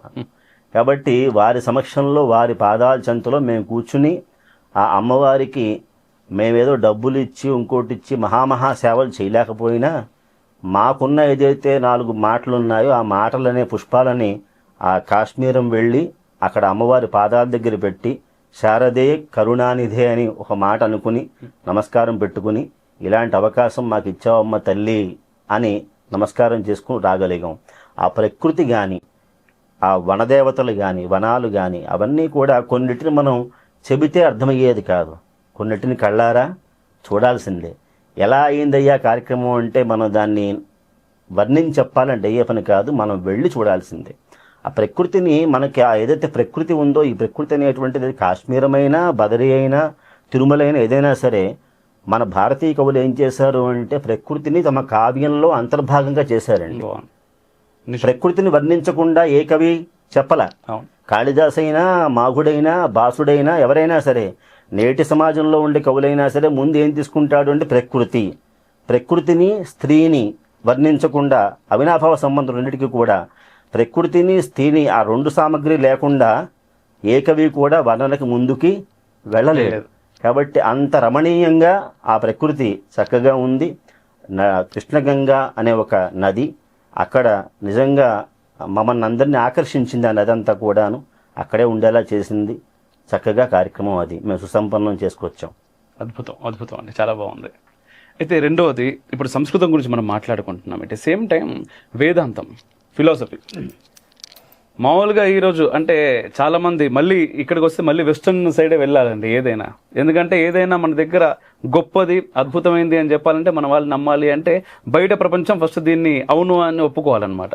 మనోడు ఎంత చెప్పినా కూడా వీళ్ళకి అది ఎక్కదు, బయటోడు ఎవడో వచ్చి చెప్తే ఎక్కుతుంది. ఇప్పుడు ఫిలాసఫీ గురించి కానీ మనం ఒకసారి ఇదే మనకి ఏంటంటే వెస్టర్న్ మీడియానే ఎవ్రీథింగ్ మనం ఒకసారి గూగుల్ చేసినా ఇంకేం చేసినా కూడా ఎవరు ఫాదర్ ఆఫ్ ఫిలాసఫీ అంటే అరిస్టాటిల్ అని వస్తుంది. ఇంకొంచెం ముందుకు వెళ్తే ఇంకొకరి పేరు ఏదో వస్తుంది. ఇంకొంచెం ముందుకు వెళ్తే అంతకు ముందున్నటువంటి పెద్దవాళ్ళందరూ కూడా కాదురానైనా అదంతా కూడా భారత్ నుంచి మేము తీసుకున్నాము, భగవద్గీతలో శ్రీకృష్ణ పరమాత్ముడు ఎంతో అద్భుతమైనటువంటి ఫిలాసఫీ చెప్పాడు అంటారు. లేకపోతే ఇంకెక్కడో ఏదో ఉంది, ఇంకెక్కడో ఉంది అని మన వేదాలు వేదాంతాలు దానికి సంబంధించిన విషయాలు వస్తాయి. బట్ ఏంటి అంటే అంత ఓపిక ఎవరికి లేదు. అంటే గూగుల్లో టైప్ చేయాలనుకున్నా కూడా మేము first who is the father of philosophy అంటాం, అరిస్టాటిల్ అని పేరు రాగానే ఓకే అదని చెప్పేసి రాసేసుకుంటాం. అక్కడికి వచ్చినాం. అసలు ఈ ఫిలాసఫీ వేదాంతం మనకి ఈ రోజు ఉన్నటువంటి సమయంలో ఎంత అవసరం ఉంది అండ్ అది దూరం అవడానికి గల కారణం ఏంటి? ఒకటండి, మనకు ఒక సామెత ఉంది అమోఘ్ గారు, అయ్యా, పెరటి చెట్టు వైద్యానికి పనిచేయదు. మన ఇంట్లోనే చెట్టు ఉంటుంది కానీ మనం దాన్ని ఉపయోగించుకోం. గోదావరి తీరంలో ఉండేవాడు రోజు గోదావరి స్నానం చేయడు. గోదావరిలో స్నానం చేయాలని ఎక్కడెక్కడి నుంచో వస్తాడు. కృష్ణా తీరంలో ఉండేవాడు కృష్ణా రోజులో స్నానం చేయడు, పుణ్యస్నానాన్ని ఎవడో వస్తాడు. అలాగా మనకేంటంటే పెరటి చెట్టు వైద్యం పనికిరాదు అని చెప్పినట్టుగా మన భారతీయ ఋషులు ఇలా ఉందిరా నాయనా అని చెబితే అర్థం చేసుకునేవాడు లేడు. 4 కంప్యూటర్లు, 3 కీబోర్డులు, 4 మౌసులు, 10 శాటిలైట్లు వాడి ఇదిగో ఇలా ఉందయ్యా అని చెబితే అప్పుడు ఆహా అనుకోవడం మనం అలవాటు అయిపోయింది బాగా. శాస్త్రీయ కోణం అనేటువంటిది ఏదైతే ఉందో, ఈ శాస్త్రీయ సిద్ధాంతం అనేటువంటి ఆలోచన, శాస్త్రీయ ఆలోచన అనేది ఏదైతే ఉందో ఇది మహర్షులు మనకి ఏనాడో అందించారండి. లేకపోతే వరాహమిహిరుడు లాంటి వారు బృహత్సంహిత అనే గ్రంథం రాయడం ఏమిటి? ఏ రోజు గ్రహణం వస్తుందో, ఏ రోజు గ్రహణం రాదో, ఎప్పుడు పౌర్ణిమ, ఎప్పుడు పాడ్యమి, ఎప్పుడు అమావాస్య, ఇవన్నీ కూడా వసారా ఇళ్లలో గుమ్మాల్లో కూర్చుని ఎలాంటి సాధనాలు మైక్రోస్కోపులు లేకుండా వాళ్ళు చూసి చెప్పడం ఏమిటి? గ్రహణం వస్తే ఇలా ఈ నియమాలు పాటించాలని చెప్పడం ఏమిటి? ఇదంతా వాళ్ళు దేన్ని, ఏ సాధనాన్ని వాళ్ళు పట్టుకుని చేశారు? ఒక ఎగ్జాంపుల్ చెప్పాలి మీకు. ఇవాళ రేపట్లో సంస్కృత భాషని మనం వదిలేసుకున్న భాషని వేరే వాడు పట్టుకున్నాడు. మనం వింటూ ఉంటాం వనిత, విత్తం, పుస్తకం, పరహస్తం, గతం గతః అని. మనం ఒక స్త్రీ మన చేయి దాటిపోయిందంటే ఇంక రాదు. పుస్తకం వేరే వాడికి ఇచ్చామంటే ఇంక రాదు. డబ్బు ఇచ్చామంటే వేరే రాదు. కానీ మన భాష ఇంకా మన భారతదేశంలో ఉంది. దాన్ని మనం వేరే వాడికి వెళ్ళనివ్వకుండా చూసుకోవాలి. ఎప్పుడైనా సరే వెళ్ళింది అంటే ఇంక రాదు. వాడు ఏం చేసుకుంటాడు అంటే నాది అనే ముద్ర వేస్తాడు, మీది కాదు అనే భావన చేస్తాడు. మనకి ఇవాళకి చూస్తే కనుక మీరు అడిగిన ప్రశ్నకి రెలవెంట్గా చెప్పాలి అంటే శ్రీలంక వెళుతున్నప్పుడు రామాయణంలో ఉంది, చాలా చాలా చాలా చాలా స్పీడ్గా సేతు నిర్మాణం చేశారు అని చెప్పి వాల్మీకి మహాముని చెప్పాడు. ఎంత స్పీడ్గా అయిందో చెప్పాడు, అక్కడ ఎన్ని రోజుల్లో అయిందో కూడా చెప్పాడు. ఇది ఈ ఏదైతే ఈ యుద్ధకాండంలోనూ వాటిల్లోనూ మనం చెబితే రామాయణంలో ఉన్న విషయాలు చాలామందికి తెలియవు కాబట్టి ఇదిగో రామాయణంలో సేతు నిర్మాణం ఇన్ని రోజుల్లో చాలా అయిపోయింది ఇట్లా వేగంగా అని చెప్తే నమ్మేవాడు లేడు. ఇప్పుడు మీరు చెప్పిన దానికి సమాధానం చూసుకుంటే ఇదే ఒక శాస్త్రవేత్తలంతా కలిసి శాటిలైట్ తీసి ఏదో సముద్రంలో అడ్డుగా ఉంది, ఈ మార్గంలో షిప్పులు వెళ్ళలేకపోతున్నాయి, చెన్నై పోర్ట్ నుంచి వెళ్ళే షిప్పులు తిరిగి వెడుతున్నాయి, అక్కడ అడ్డుగా ఉంది కాబట్టి లంకకు వెళ్ళే షిప్పులు పెడుతున్నాయి అంటే ఆహా అనుకుంటాం. ఇదే సేతు నిర్మాణం గురించి రామాయణంలో ఉంటే అక్కడ మనం వినాలి అంటే వాల్మీకి చెప్పిందేమో కాదు, ఇంకోటి చెప్పిందేమో రైట్. కాబట్టి దీనివల్ల ఏం చేయాలి అంటే ముందండి ఉపనిషత్తులో ఒక మాట ఉంటుంది, అంధేనైవ నియమాన యథాంధాహ అని చెప్పని. గుడ్డివాడు చెప్పిన దాన్ని పట్టుకుని ఇంకో గుడ్డివాడు ఎడుతున్నట్ట. అలా మనం ఎవడు పడితే వాడు ఏం చెప్పాడో తెలియకుండా దాన్ని వివేచన చేయకుండా మనం వెళ్ళిపోతూ ఉంటే వెనకాల మన ధర్మంలో ఏముందో వాడికి పెద్దగా తెలియచ్చు, తెలియకపోవచ్చు. వాడు చెప్పిందే నిజమవుతుంది. ఎందువల్లంటే నిరస్త పాదపే చేసే ఐరండోపి ద్రుమాయతే. ఏ చెట్టు లేని చోట ఆవద వృక్షం మహావృక్షం అని చెప్పని వాడికి ఏదో కొంత తెలుస్తుంది, దాన్నే మనకి వాడు నూరిపోస్తాడు. ఈ నూరిపోయడం మనకి బాగా జరిగిందండి. ఇన్నాళ్ళ మన భారతదేశ స్వాతంత్రంలో అయ్యా అక్కర్లేని విద్యలు నూరిపోశారు, కావలసిన దాన్ని పక్కకి తీసిపెట్టారు. కాబట్టి మనకేంటంటే చెట్లు నాటాడు, కాలువలు తవ్వించాడు, ఇవి నేర్చుకున్నాం తప్ప అర్థశాస్త్రం అంటూ ఒకటి ఉంటుంది, రాజనీతి అంటే ఇది ఉంటుంది, ట్యాక్స్ ఏదైతే ఉందో ఆ ట్యాక్స్ సిస్టమ్ ఇదంతా కూడా దేనిలో ఉంది అంటే అర్థశాస్త్రంలో ఉంది. కాబట్టి అది చెప్పిన వాడు ఎవడు అంటే కలహనుడు చెప్పాడు, వీళ్ళంతా చెప్పారు. రాజతరంగిణి అని ఇలాంటి గ్రంథాలు చాలా ఉన్నాయి, కౌటిల్య అర్థశాస్త్రం ఉంది. ఇవన్నీ కూడా ఎలా మనం how to administrate the country, the society, the Kingdom, అదంతా కూడా దానిలో నిక్షిప్తమై ఉంది. మన యొక్క దౌర్భాగ్యవశాత్ అవన్నీ కూడా పక్క కనుమరుగయ్యాయి. ఏదైతే పాశ్చాత్య విద్యా విధానంలో పోకడలు ఉన్నాయో బాగా మనం వంట పట్టించుకున్నాము. ముందేంటంటే మనకి ఎవరైతే మనం ఇక్కడ భారతీయత కలిగి ఉన్నామో, ధర్మాన్ని పాటిస్తూ ఉన్నామో, మనకి మన వేషం మనం ధరించాలంటే సిగ్గు, మన బొట్టు మనం పెట్టుకోవాలంటే సిగ్గు. కాబట్టి మిగతా వాళ్ళకి ఆ సిగ్గు లేదు. కాబట్టి వాడి భాషను వాడు స్వతంత్రంగా హాయిగా నేర్చుకుంటాడు. ఇకపోతే వేదాంతం విషయం వచ్చేసరికల్లా దీనికి ఏమంటామంటే వేదస్య అంతః వేదాంతః ఉపనిషదః అని మాట, దీనికి విపత్తి. కాబట్టి వేదము అంటే ఏమిటండి అంటే మనకేం కనిపిస్తుంది, మనం ఏం వింటాం, మనం సమాజంలో ఏం వింటూ ఉంటాం, మనం 4 వేదాలు అని చెప్తాం. ఆ 4 వేదాలు ఏం చెబుతున్నాయి అంటే వేదం అనేది ఏదైతే ఉందో ఇది జ్ఞాన రాశి.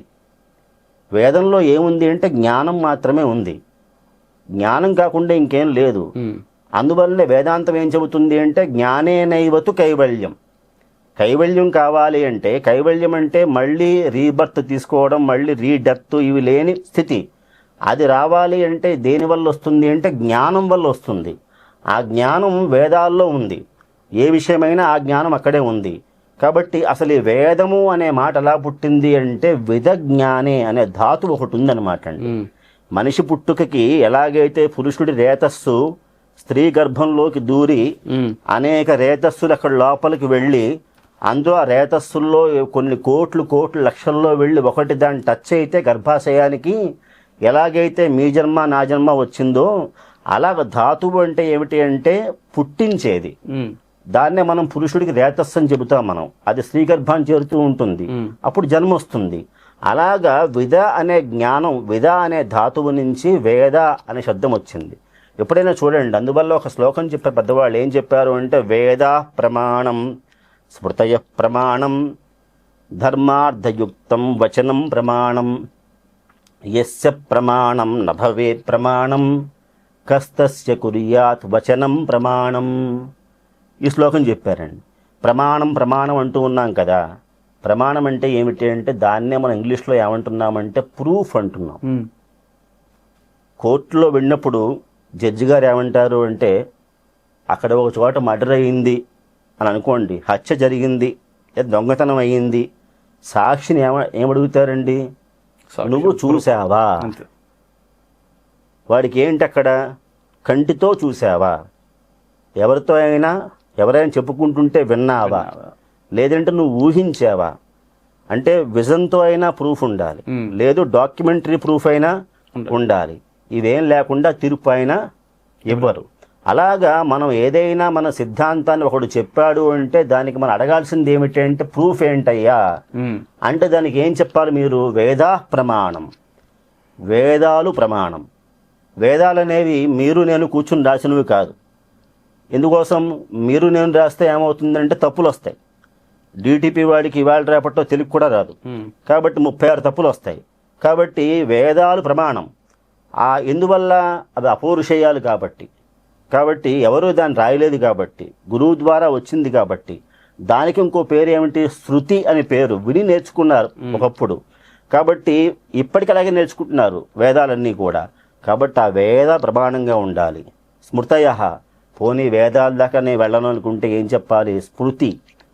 అందులో పరాశర స్మృతి కానీ, యాజ్ఞవల్క్య స్మృతి కానీ, మాధవీయ స్మృతి కానీ, లేదంటే మనుస్మృతి కానీ ఏవైనా అవనివ్వండి, స్మృతులు ఏవైతే ఉన్నాయో వాటిని ప్రమాణంగా తీసుకోవచ్చు వేదానికి. తర్వాత లేదు ధర్మార్థయుక్తం వచనం ప్రమాణం. ధర్మంతో ఎవరైనా మాట్లాడితే ఆ మాటను ప్రమాణంగా తీసుకోవచ్చు. పీఠాధీశ్వరులు ఉన్నారు, ధర్మాన్ని చెబుతారు వారు. ఎందువల్ల అంటే పరబ్రహ్మతత్వాన్ని దర్శించారు కాబట్టి, ధర్మ మార్గంలో ఉన్నారు కాబట్టి వారు దాన్ని చెప్తారు. అలాంటి వారి మాట ప్రమాణంగా తీసుకుంటాం. ఇవేమీ లేదయ్యా నా మాట నమ్ము అంటే ఎవడు నమ్మడు. అందువల్ల ఈ వేదాల యొక్క చివరి భాగాలు ఏవైతే ఉన్నాయో వాటిని ఏమంటాం మనం అంటే వేదాంత శాస్త్రం అంటాం. ఈ వేదాంత శాస్త్రం అనేటువంటిది నేటి జీవన విధానానికి చాలా చాలా చాలా అవసరమైనది. మనిషి ఎవడైతే ఉన్నాడో వీడు ఏమవుతాడంటే ఏవైతే అనిత్యమైన బంధాలు ఉంటాయో మనం చూసేది ఏదైతే ఉందో అదంతా ఉండేది కాదండి. ఎందుకోసం అంటే ఏ దృశ్యం తన్నస్యం. ఈవేళ మనం ఏదైతే చూస్తున్నామో అది రేపు ఉండట్లా. ఈవేళ మనతో ఉండేవాడు ఎప్పటికీ మనతో ఉండట్లేదు. కాబట్టి కనిపించే ఏదైతే ఉందో ఈ కనిపించేదంతా కూడా వాస్తవం కాదయ్యా, అవాస్తవం. కాబట్టే శంకరాచార్యులు వారు చెప్పిన మాట ఏమిటంటే సర్వం కల్విదం బ్రహ్మ జగత్ మిథ్య. ఏదైతే ఉందో బ్రహ్మ సత్యం, జగన్మిథ్య. ఏదైతే పరబ్రహ్మ ఉన్నాడో వాడిని పట్టుకోవాలి, వాడి తత్వాన్ని పట్టుకోవాలి, వాడి స్వరూపాన్ని పట్టుకోవాలి. పరబ్రహ్మను చేరడం కోసం ప్రయత్నం చేయాలి. ఆ ప్రయత్నం అనేటువంటిది అందులో ఇంకో మాట చెప్తారన్నమాట అండి. ఏమని అంటే నాయమాత్మ ప్రవచనేన లభ్య అంటూ ఉపనిషత్తు అంటుంది. కాబట్టి ఆత్మతత్వం అనేటువంటిది ఒకళ్ళు చెబితే ప్రవచన రూపంగా చెబితే అర్థమయ్యేది కాదు. స్వస్వరూపానుసంధానం, నేనెవర్ని అనే ప్రశ్న నుంచి మొదలవ్వాలి. నా లోపల ఎవడున్నాడు. అందువల్లనే మనకి మహాన్యాసంలో ఒక మాట ఉంటుంది, దేహో దేవాలయ ప్రోక్త జీవో దేవ సనాతన. దేహో దేవాలయ ప్రోక్తో జీవో దేవ సనాతన. త్యజేతజ్ఞాన నిర్మాల్యం సోహం భావేన పూజయేత్. ఇది మనకి వేదంలో ఉన్న మాట. మన యొక్క దేహం ఏదైతే ఉందో ఆ దేహమే దేవాలయం. అందులో ఎవరైతే జీవుడు ఉన్నాడో లోపల, ఆ జీవుడు ఒకచోట ఉన్నాడా? కాదు, మొత్తం అంతా కూడా వ్యాపించి ఉన్నాడు. వాడినే, ఆ జీవుణ్ణే సనాతనుడు అంటే ఎప్పుడూ ఉండేవాడు, ఎప్పటికీ ఉండేవాడు. అలాంటి ఆత్మగా ఆయన గ్రహించాలి. మనలో ఏదైతే అజ్ఞానం ఉంటుందో ఆ అజ్ఞానాన్ని మనమే తుడి చేసుకోవాలి. రుద్రాభిషేకం అయిన తర్వాత, ఒక అనువాకం అయిపోయిన తర్వాత, ఒక ఆవృతి అయిపోయిన తర్వాత నిర్మాల్యం విసృజేత్ అంటాడు, తీసేస్తారు పైన. మళ్ళీ ఇంకో అనువాకం మొదలు పెడతారు, మళ్ళీ ఇంకొక రుద్రం ఆవృతం మొదలు పెడతారు. అలాగా మనలో ఏదైతే అజ్ఞానం అనే పొర ఉందో ఆ పొరను ఏం చేయాలి, నిర్మాల్యాన్ని ఎప్పటికప్పుడు తుడి చేసుకుంటూ ఉండాలి. దాని క్లీనింగ్ మళ్ళీ వేరే స్టాఫ్ అంటే ఎవరు లేరండి, మనమే ఆ క్లీనింగ్ చేసుకోవాలి. కాబట్టి అప్పుడు సోహం భావేన పూజయేత్. మనలో ఉన్న జీవుడు ఎవరైతే పరమాత్మ ఉన్నాడో, ఈ దేహాన్ని ఇచ్చి ఉన్నాడో, నేను ఆయన మేమిద్దరం వేరు వేరు కాదు, మేమిద్దరము ఒకటే అని చెప్పేది అద్వైత సిద్ధాంతం. కాబట్టి జగత్తుని మిథ్యగా తెలుసుకోవడం, బ్రహ్మను మాత్రమే సత్యంగా తెలుసుకోవడం. ఎందుకోసమంటే మనకి ఎందులో చెప్పారు, మోహముద్గర స్తోత్రం శంకరులు వారు అందించారు మనకి. ఎప్పటిదాకా అయితే మనలో ఆ ప్రాణం అనేటువంటి వాయువు తిరుగుతూ ఉంటుందో అప్పటిదాకా ఏం చేస్తూ ఉంటారు లోకంలో అంటే, ఏవండి బాగున్నారా అంటారు. ఎప్పుడైతే ఆ ప్రాణం పోయిందో ఏవండి బాగున్నారని మాట్లేదు, తీయండి ఈయన అంటారు, త్వరగా తీయండి కార్యక్రమం చేయండి అంటారు. కాబట్టి ఏదైతే మనం ఈరోజు మనం చూస్తూ ఉన్నామో ఇదంతా కూడా నిత్యమైనది కాదు, అనిత్యము. అలాగని అనిత్యం కాబట్టి అన్నీ వదిలేస్తానంటే కుదరదు. సంసార ధర్మంలో ఉన్నవాడికి, సంసారంలో ఉన్నవాడికి వాడికి ఏవైతే బాధ్యతలు ఉన్నాయో వాటిని వాడు పట్టుకోవాలి. అందువల్లనే రఘువంశంలో ఒక మాట అంటారు, మాట అండి, యోగే నాంతే తనుత్యజాం వార్ధకే మునివృత్తీనాం యోగే నాంతే తనుత్యజాం. కొంత వయస్సు దాటిన తర్వాత రఘువంశంలో ఉన్న రాజులు ఏం చేశారు అంటే శుభ్రంగా మునివృత్తిని పాటించారట. ఇది ఒక ముముక్షు స్థాయిని పొందడం. వారు మౌనేన కలహో నాస్తి అన్నారు. కాబట్టి మనం ఏం తీసుకుంటామంటే మౌనం అర్ధాంగీకారం అంటాం మనం, కానీ కాదు, మౌనంగా ఉండేవాడే ముని. కాబట్టి ఆ మౌనంగా ఉంటే కలహం లేదు ఎవరితోనూ, చక్కగా ఏ పనులు అవ్వాలో ఆ పనులు అవుతూ ఉంటాయి. కాబట్టి మునివృత్తిని తీసుకున్నారు వాళ్ళు. చివరికి ఏం చేశారు వాళ్ళు, యోగే నాంతే తనుత్యజాం, యోగము చేత వాళ్ళు తనువుని శరీరం వదిలిపెట్టారు. ఇదే మన గీతలో చెప్పింది, సాంఖ్యయోగం అని ఒకటి, కర్మయోగం అని ఒకటి. కాబట్టి ఆ యోగంతో ఆ వదిలిపెడితే శరీరాన్ని, అప్పుడు మనని ఆ పరమాత్మ అనుగ్రహిస్తాడు. అది కూడా ఇప్పుడే వదిలిపెట్టేస్తారంటే అయ్యే పని కాదు. దానికి చాలా సాధన చతుష్టయం అని ఒకటి ఉంది. నిత్యం అనిత్యం ఈ జ్ఞానం తెలియాలి. అందువల్లనే శంకరులు అన్నారు, నిత్యమనిత్యం భావయ నిత్యం అని చెప్పని. కాబట్టి ఏది నిత్యము ఏది అనిత్యము అనే జ్ఞానాన్ని ఇచ్చేటువంటిది ఏమిటి అంటే వేదాంత శాస్త్రం. ఒకచో శయ్యపై పరుండు అని చెప్పని చిన్నప్పుడు సుభాషితం ఉండేదండి. సత్పురుషుడు ఒకప్పుడు ఎలా ఉంటాడంటే పెద్ద మంచం ఇస్తే దాన్ని పడుకుంటాడట మంచం మీద. ఒకసారి మంచం లేకపోతే ఏం చేస్తాడట అంటే నేల మీద పడుకుంటాడట. దీన్నే ఏమంటామంటే తితిక్ష అంటాం. శమధమ ఉపరితి తితిక్ష అని చెప్పి కొన్ని ఉన్నాయి అక్కడ. సమాధాన, ప్రశ్న, శ్రద్ధ అని చెప్పని ఇలాంటి గుణాలన్నీ కూడా అలవరుచుకోవయ్యా. చివరికి ఏం కావాలి నీకు అంటే ఒకటే కోరుకోవలసింది, పునర్జన్మ అనేటువంటిది కోరుకోకూడదు. మళ్ళీ పుడతాను, మళ్ళీ మీ భార్యగా పుడతాను, మళ్ళీ నీ కొడుకుగా పుడతాను, ఇది ఉపయోగం లేదు, చూసేసాం. కాబట్టి దీనికి లక్ష్యం ఏమిటి అంటే భగవంతుడి సాయుధ్యాన్ని, పరమాత్మను చేరుకోవడం. అల్టిమేట్గా ఈ శరీరం పొందినందుకు ఆయన ఇచ్చిన దానికి ఇది మనకి ఒక లక్ష్యంగా దాన్ని పెట్టుకుంటే దాని దిశగా ప్రయత్నం చేయమని చెబుతుంది వేదాంత శాస్త్రం. వస్తుతः ఇది చాలా గహనమైనది, చాలా చాలా విజ్ఞానాన్ని అందించేటువంటిది. ఒకరు చెప్తే అర్థమయ్యేది కాదు, ఎవరికి వాళ్లే అనుభవించాల్సింది. మెట్ట వేదాంతానికి దీనికి సంబంధం కూడా లేదు. కాబట్టి ఊరికే పైనుంచి కూర్చుని చెప్పినంత సులువు కాదు. నదిలో మునిగేవాడికి తెలుస్తుంది ఎంత లోతుంది అనేది. పైనుంచి చెప్పేవాడు రా రా అంటూనే ఉంటాడు, కానీ కింద వాడిని ఏం లాగుతుందో తెలియదు. కాబట్టి ఆ సంసారం అనే దానిలోంచి పడ్డవాడిని బయటికి లాక్కొచ్చేందుకు బయటకు వచ్చేందుకు వాడికి వాడే ప్రయత్నం చేయాలి. లేదంటే ఏం చేయాలి అంటే శ్రీమత్ పయోనిధి నికేతన చక్రపాణే భోగేంద్ర భోగమణిరాజిత పుణ్యమూర్తే యోగి శశాస్పత శరణ్య భవాబ్దిపోత లక్ష్మీ నృసింహ మమదేహి కరావలంబం. నే రాలేకపోతున్నానయ్యా నరసింహస్వామి, నువ్వైనా నా చేతికి అందించి లాగు పైకి ఏం చెప్పాలి. కాబట్టి ఇలాంటి గహనమైన తాత్పర్యాలని విషయాన్ని అందించేటువంటిది వేదాంత శాస్త్రం.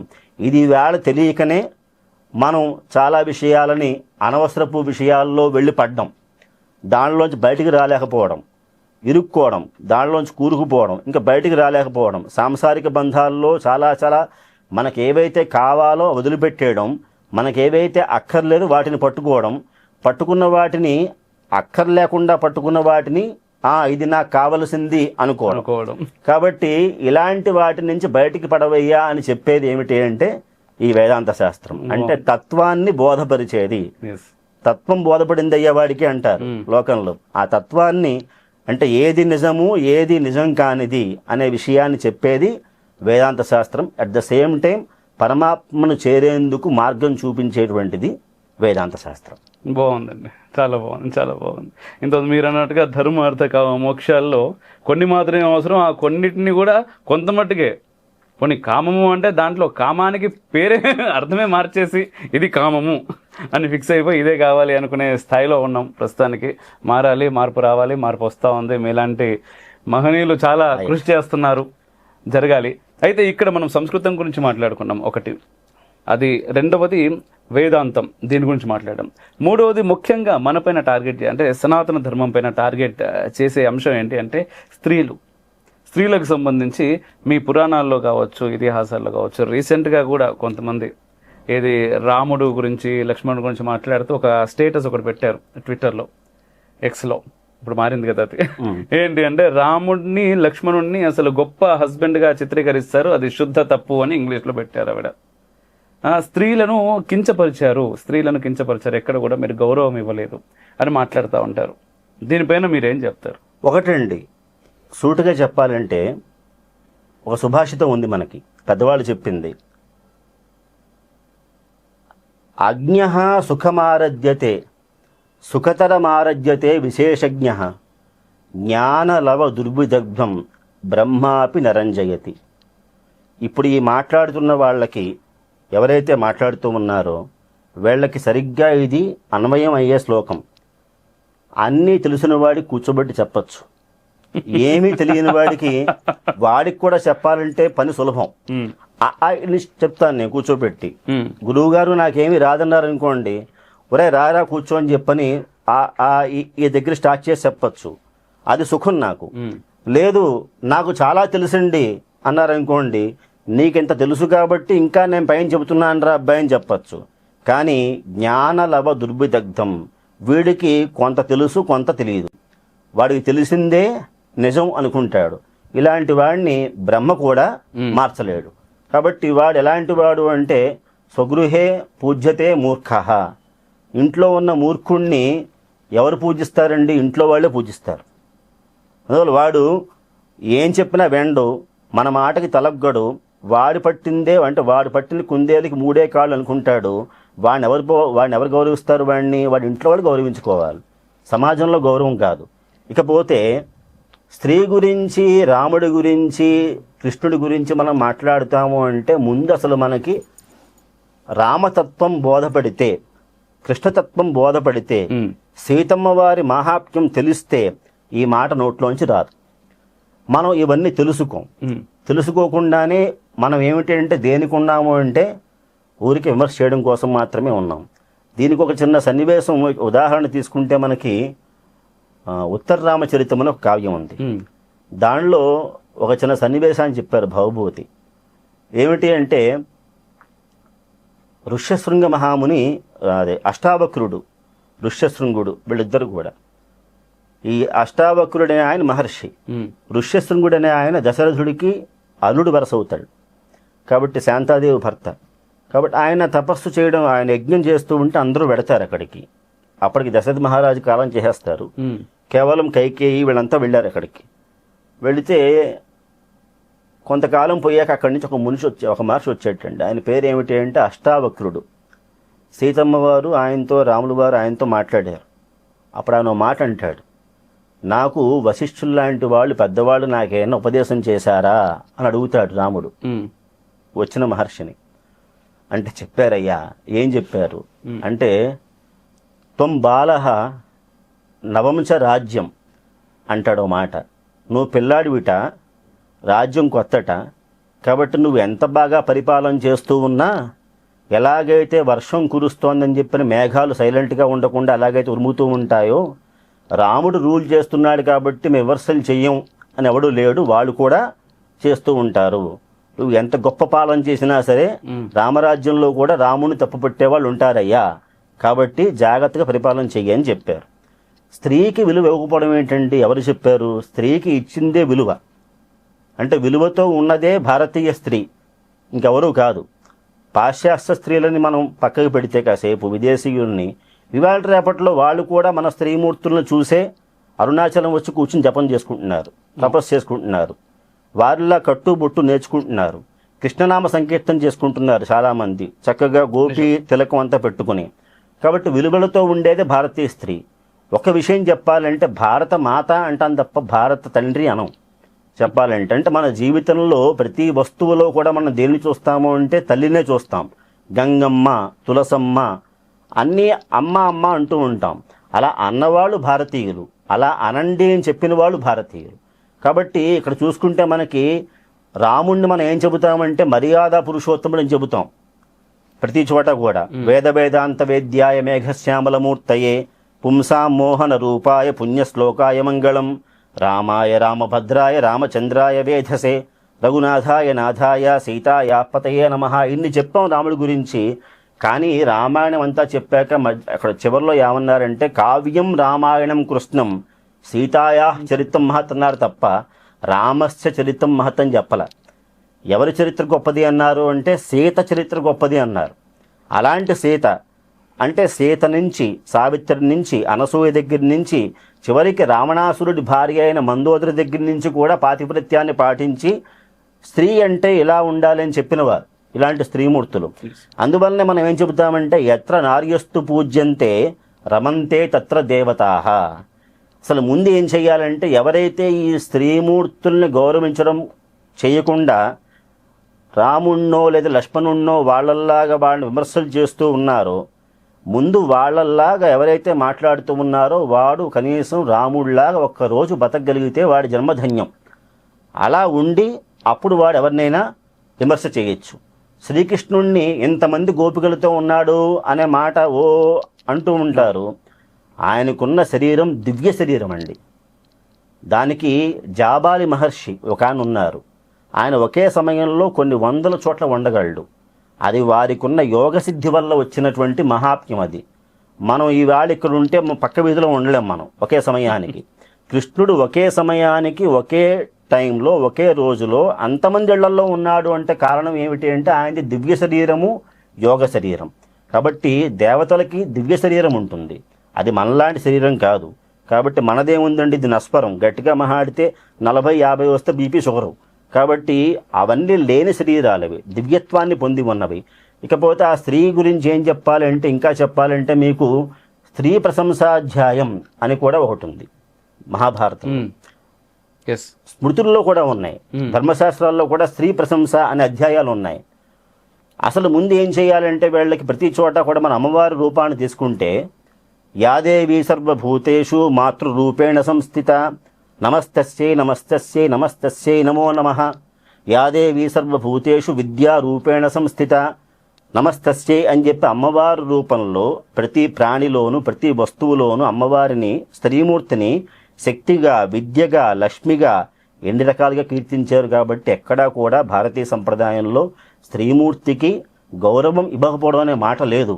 ఆ గౌరవాన్ని కాపాడుకోవాల్సిన బాధ్యత నేటి తరానికి ఉంది. మనకంత విలువిచ్చారయ్యా అని చెప్పని. పదవి రావడం గొప్ప కాదండి, పదవిని సంరక్షించుకోవడం గొప్ప. ఒక రాష్ట్రానికి సీఎంగా అయిపోవడం గొప్ప కాదు, సీట్లో కూర్చోవడం గొప్ప కాదు. వచ్చిన ఆ సీఎం స్థానాన్ని ఎలా మనం జనాల్లో సుస్థిరం చేసుకున్నామని చూసుకోవడం గొప్ప. అలాంటి ఏదైతే ఆ గొప్పతనం ఉందో దాన్ని గ్రహించాల్సింది ఎవరు అంటే స్త్రీమూర్తులు. ఇది తెలియకే, ఇది పట్టుకోకే చాలామంది ఇవాళ ఏమవుతోందంటే, అసలు స్త్రీ అనే మాట ఇంతగా చెప్పారు మీరు, కామానికి ఆశ్రయంగా, కామానికి స్థానంగా స్త్రీమూర్తిని చూస్తూ ఉన్నారు. ఈ చెప్పిన ఏవైతే ఉన్నాయో ఇది చెప్పించండి పిల్లల చేత. యాదేవి సర్వభూతేషు అనే మాట చిన్నప్పటి నుంచి వాళ్ళకి, మగపిల్లలకి ఎవరికైనా సరే వాళ్ళకి అవగాహన చేస్తే, అలవాటు చేస్తే, వాడు ప్రతి దానిలో కూడా స్త్రీమూర్తినే వాడు పవిత్రంగా చూడడం నేర్చుకుంటాడు. అందువల్లే శంకర భగవత్పాదులు వారు అన్నారు ఏమని అంటే, నారీ స్తనభర నాభీదేశం దృష్ట్వా మాగా మోహావేశం ఏతన్ మాంస వికార విశేషం ఏతచ్చింతయ వారం వారం. మనకి సొసైటీకి చెప్పారండి ఆయన, నువ్వు చూసే ఏదైతే స్తనాలు ఉన్నాయో ఈ స్తనాలు నీ తల్లికి ఉన్నాయి, సరస్వతీదేవికి ఉన్నాయి, లక్ష్మీదేవికి ఉన్నాయి.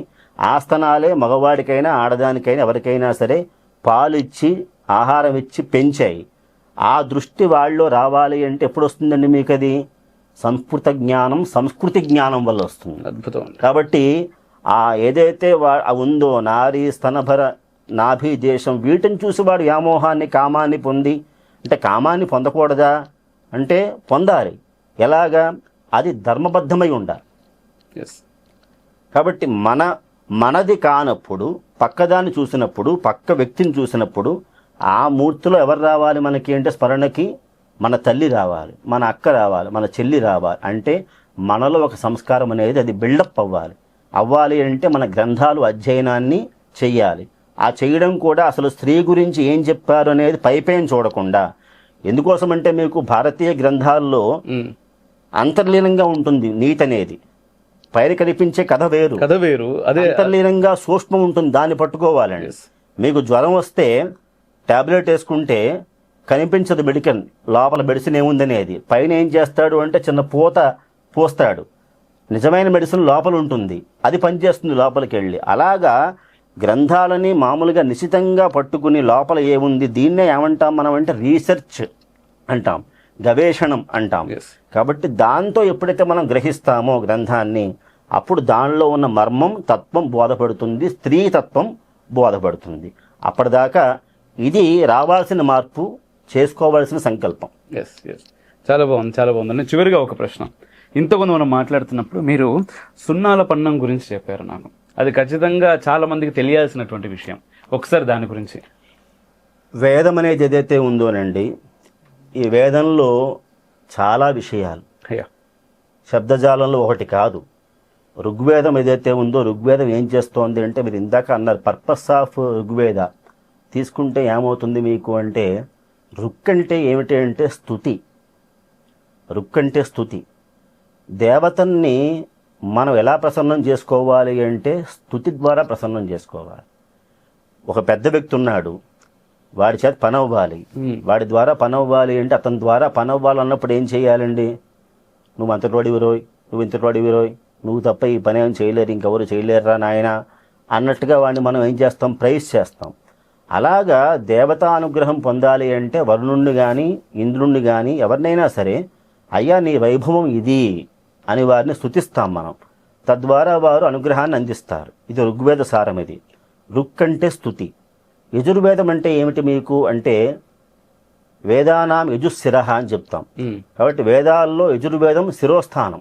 ఎలాగైతే మనిషికి సర్వేంద్రియాణం నయనం ప్రధానం అని చెబుతామో అలాగా వేదాలకి ముఖ్యమైనది ఏమిటి అంటే యజుర్వేదం. ఈ యజుర్వేదం ఏం చేస్తుంది అంటే యజ్ఞాన్ని చెబుతుంది అనమాట అండి. ఆవాహన యజ్ఞ ప్రక్రియల ద్వారా ఎలా మనం దేవతల్ని ఇన్వైట్ చేస్తాం, ఆవాహన చేస్తాము అనే విషయాన్ని చెప్పేది యజుర్వేదం.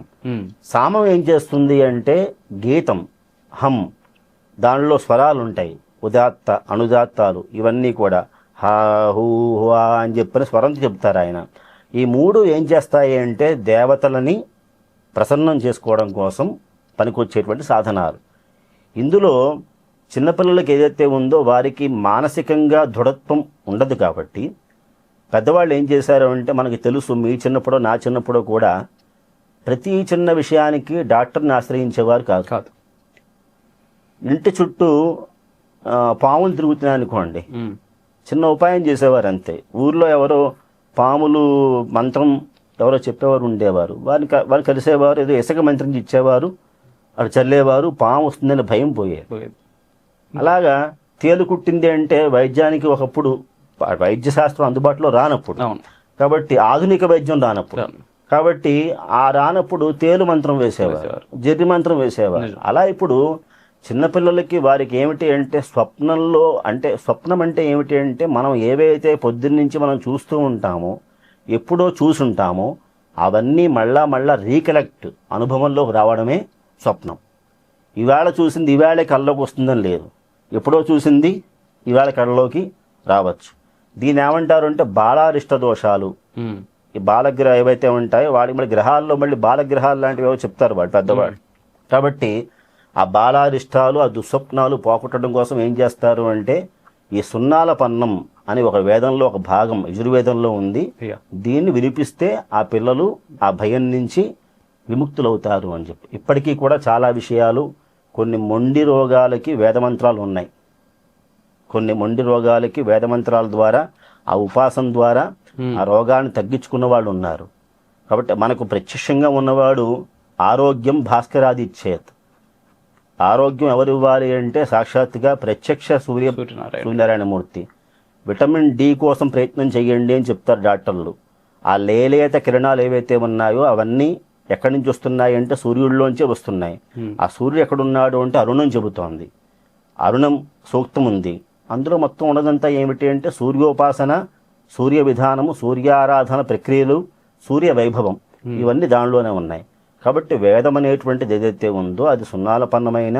అలాగే బ్రాహ్మణులు భోజనం చేస్తున్నప్పుడు పెద్దవాళ్ళకి ఆబ్దీకం పెట్టినప్పుడు గతంలో ఏం చేసేవారు అంటే ఎప్పటిదాకా అయితే భోక్త తింటూ ఉంటాడో అప్పటిదాకా కూడా త్రిసుపర్ణం అనే ఒక వేద మంత్రాలని వారు పఠిస్తూ ఉండేవారు.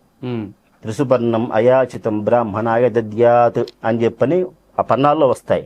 ఆ త్రిసుపర్ణం అనేటువంటి ఏదైతే ఉందో ఆ మంత్రభాగాన్ని ఆబ్దీకంలో భోక్తలు భోజనం చేస్తూ ఉన్నప్పుడు చదువుతూ ఉండేవారు. తద్వారా ఏమవుతుంది అంటే పితృ ఏదైతే ఉన్నారో దేవతలు వాళ్ళు సంతృప్తి పొందుతూ ఉంటారు. ఇవన్నీ ఏంటో మనం పట్టించుకోకుండా, తెలుసుకోకుండా గరుడ పురాణాన్ని పరిమితం చేసేసుకున్నామండి. వస్తుతః ఎవరైనా పోతేనే దాన్ని మనం చూసుకోవాలి, పట్టుకోవాలి అని. కానీ దేనిలో అయినా విజ్ఞానం ఉంది.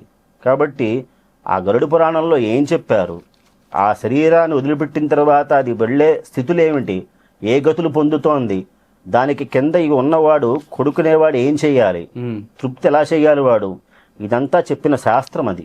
కాబట్టి మన భారతీయ వాంగ్మయంలో అది శాస్త్రం ఎప్పుడైనా సరే ఏం చేస్తుందంటే శాసిస్తుందండి, నెమ్మదిగా చెప్పదు.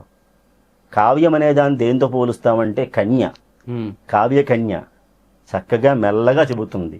సీతమ్మ వారు రాముడికి కూర్చోబెట్టి, ఏమండి అదిగో గోల్కొండ కోటలో రామదాసు గారు చాలా కష్టం పడుతున్నాడు, కొద్దిగా అనుగ్రహించవయ్యా అని చెబుతుంది సీతమ్మ తల్లి. అలా చెప్పదు శాస్త్రం. కాబట్టి కావ్యాన్ని దేంతో పోలుస్తామంటే కన్యతో పోలుస్తాం. కన్య స్త్రీతో పోలుస్తాం. అందంగా ఉంటుంది, రమణీయంగా ఉంటుంది ఉపదేశం అనేటువంటిది. శాస్త్రం అట్లా ఉండదు. పరుషంగా ఉన్న తండ్రిలాగా గట్టిగానే ఉంటుంది, గట్టిగానే చెబుతుంది, ఇది చెయ్యి ఇది చెయ్యొద్దు అని చెబుతుంది. మనం చెప్పుకున్నాం ధర్మ అర్థ కామ మోక్ష. ఏమిటి ధర్మం అంటే ఏమిటి అంటే నిత్యంగా ఉండే ధర్మం. వేద విహిత జన్య ధర్మ, వేద అవిహిత జన్య అధర్మ. ఇది శాస్త్రకారు చెప్పిన మాట. ఇది వేదం ఏదైతే చెప్పిందో, వేదం ద్వారా ఏదైతే తెలియబడిందో అది ధర్మం. వేదం ఏదైతే వద్దని చెప్పిందో అది అధర్మం. ఈ ధర్మాలు కూడా మనకి మారిపోతూ ఉన్నాయండి. వేళ రేపట్లో ధర్మాని కోసం మనం ఏం పెద్ద గింజుకోవాల్సిన పని లేదు చెప్పాలంటే. ఎందుకోసం అంటే ధర్మం ధర్మం ధర్మం అంటే ధర్మం మారుతూ ఉంది స్వరూపం. కలియుగంలో ఉండే ధర్మాలు వేరు, త్రేతాయుగంలో ఉండే ధర్మాలు వేరున్నాయి, కృతయుగంలో ధర్మాలు వేరే ఉన్నాయి. ఏదైతే స్మృతులు ఉన్నాయో ధర్మశాస్త్రాల్లో, అందులో మనం ఇవాళ పాటించాల్సింది ఏమిటి అంటే కలో పారాశర స్మృతి. కలియుగంలో మనం పాటించాల్సిన ధర్మశాస్త్రం ఏమిటి అంటే పరాశర స్మృతిని పాటించాలి. కాబట్టి ముందు చెప్పిన గ్రంథాల్లో ఉన్న విషయాలన్నీ పాటించాలంటే ఇవాళ వాళ్ళకి అయ్యే పని కాదు. కాబట్టి ఋషులు ఏం చేశారు అంటే యుగాన్ని బట్టి ధర్మాన్ని కూడా వారే మార్చి చెప్పారు. కాబట్టి ధర్మం అర్థం కామం మోక్షం ఈ నాలుగిటిని మనం చక్కగా వినియోగించుకుంటే గనక కేరళ రాష్ట్రంలో సాయంకాలం 6 అయ్యేసరికల్లా దీపం పెడతారు, ప్రకాశం ఇస్తుంది చక్కగా. అలాగా మన జీవనానికి కూడా మన యొక్క వాంగ్మయం ప్రకాశం ఇస్తుంది. సరిగ్గా వాడుకోకపోతే అదే మన జీవితాన్ని కూడా అంధకారంలోకి తీసుకెడుతుంది. ఫైనల్గా స్వామి, మన రిఫ్లెక్షన్ ప్రేక్షకులకు మీరు ఏం చెప్పాలనుకుంటున్నారు? రిఫ్లెక్షన్ ఛానల్ వారు చెప్పాలి అంటే ఆస్తిక మహాశైలి మీద ఎఫెక్షన్ బాగా చూపిస్తున్నారు. కాబట్టి ఆ ఎఫెక్షను వారు చక్కగా అందరం దాన్ని నిలబెట్టుకుని దాన్ని కాపాడుకుని ఆ ఎఫెక్షన్ని మనం అంతా పొంది దేనికి అట్రాక్ట్ అవ్వాలి, అట్రాక్షన్ కూడా కావాలి. ఆ ఎఫెక్షన్తో అట్రాక్షన్ కావాలి. ఆ అట్రాక్షన్ దేనికి అవ్వాలి అంటే ధర్మం వైపు అట్రాక్షన్ అవ్వాలి. కాబట్టి ఆ అట్రాక్షన్ని అందరం పొందుదాం. నిజం చెప్పాలంటే ఈవేళ ధర్మాన్ని లేదంటే నీతిని కానీ ప్రాథమికంగా కానీ గ్రామీణ వాతావరణాల్లో కానీ పట్టణాల్లో సరే ఎవడి జీవితం వాడి అలా ఉంది. అప్పటికి ఇప్పటికీ కూడా వాళ్ళల్లో మార్పులు వస్తూ ఉన్నాయి, చేసుకోవాలి తెలుసుకోవాలి అని. కానీ దేశ్ముఖ్ అలాంటి వారు వారి యొక్క బృందం ఇదంతా కూడా మీరు అక్కడ మొన్న చిన్న బస్తీలో కూడా చైతన్యం మనం రావాల్సింది ఏమిటి అంటే చైతన్యం. ఆ చైతన్యాన్ని తీసుకొచ్చే విధంగా రిఫ్లెక్షన్ ఛానల్ వారు యథాశక్తి కాదు శక్తికి మించే వారు చక్కగా వారు ప్రయత్నం చేసి కృతకృత్యులవుతూ ఉన్నారు. అందులో ధన్యతని పొందుతూ ఉన్నారు. ఇదే స్ఫూర్తితో మీరు ముందుకు వెళ్ళాలని, మీ ద్వారా సామాన్య ప్రజానీకం అందరూ కూడా ఎవరికైతే భక్తి మార్గంలో ఇప్పటిదాకా నడవలేకపోతూ ఉన్నారో వారందరూ కూడా మీ మార్గాన్ని పట్టుకుని సరళంగా, సంక్షిప్తంగా, సునాయాసంగా మన మార్గాన్ని పట్టుకుని దానిలో తరించాలని చెప్పని నేను అందరినీ కోరుకుంటూ రిఫ్లెక్షన్ ఛానల్ వారికి అనేక శుభాభినందనలు, నా యొక్క ధన్యవాదాలు తెలియజేస్తూ ఉన్నాను. చాలా చాలా చాలా ధన్యవాదాలు. చాలా చాలా గొప్ప మాట చెప్పారు. మా గురించి చాలా గొప్ప మాట అనుకోవాలి అది. అండ్ మీ ఆశీస్సులు ఉండాలి. అండ్ చూశారు కదా, చాలా అద్భుతమైనటువంటి మాటలు. ఖచ్చితంగా ఈ వీడియో మీకు నచ్చుతుంది, దానిలో సందేహం లేదు. కానీ చాలామందికి చాలా ప్రశ్నలు ఉంటాయి, చాలా ప్రశ్నలకి సమాధానాలు మనకి ఇక్కడ దొరికాయి. సో అందరికీ మనం వెళ్ళి సమాధానం చెప్పలేం కదా. సో ఈ వీడియోని మ్యాక్సిమం షేర్ చేసే ప్రయత్నం చేయండి. మన ఛానల్ని ఇంకా సబ్స్క్రైబ్ చేసుకోకపోతే సబ్స్క్రైబ్ చేయరి, పక్క ఉన్న బెల్ ఐకాన్ కూడా కొట్టండి. ధన్యవాదాలు. జై హింద్, మేరా భారత్ మహాన్.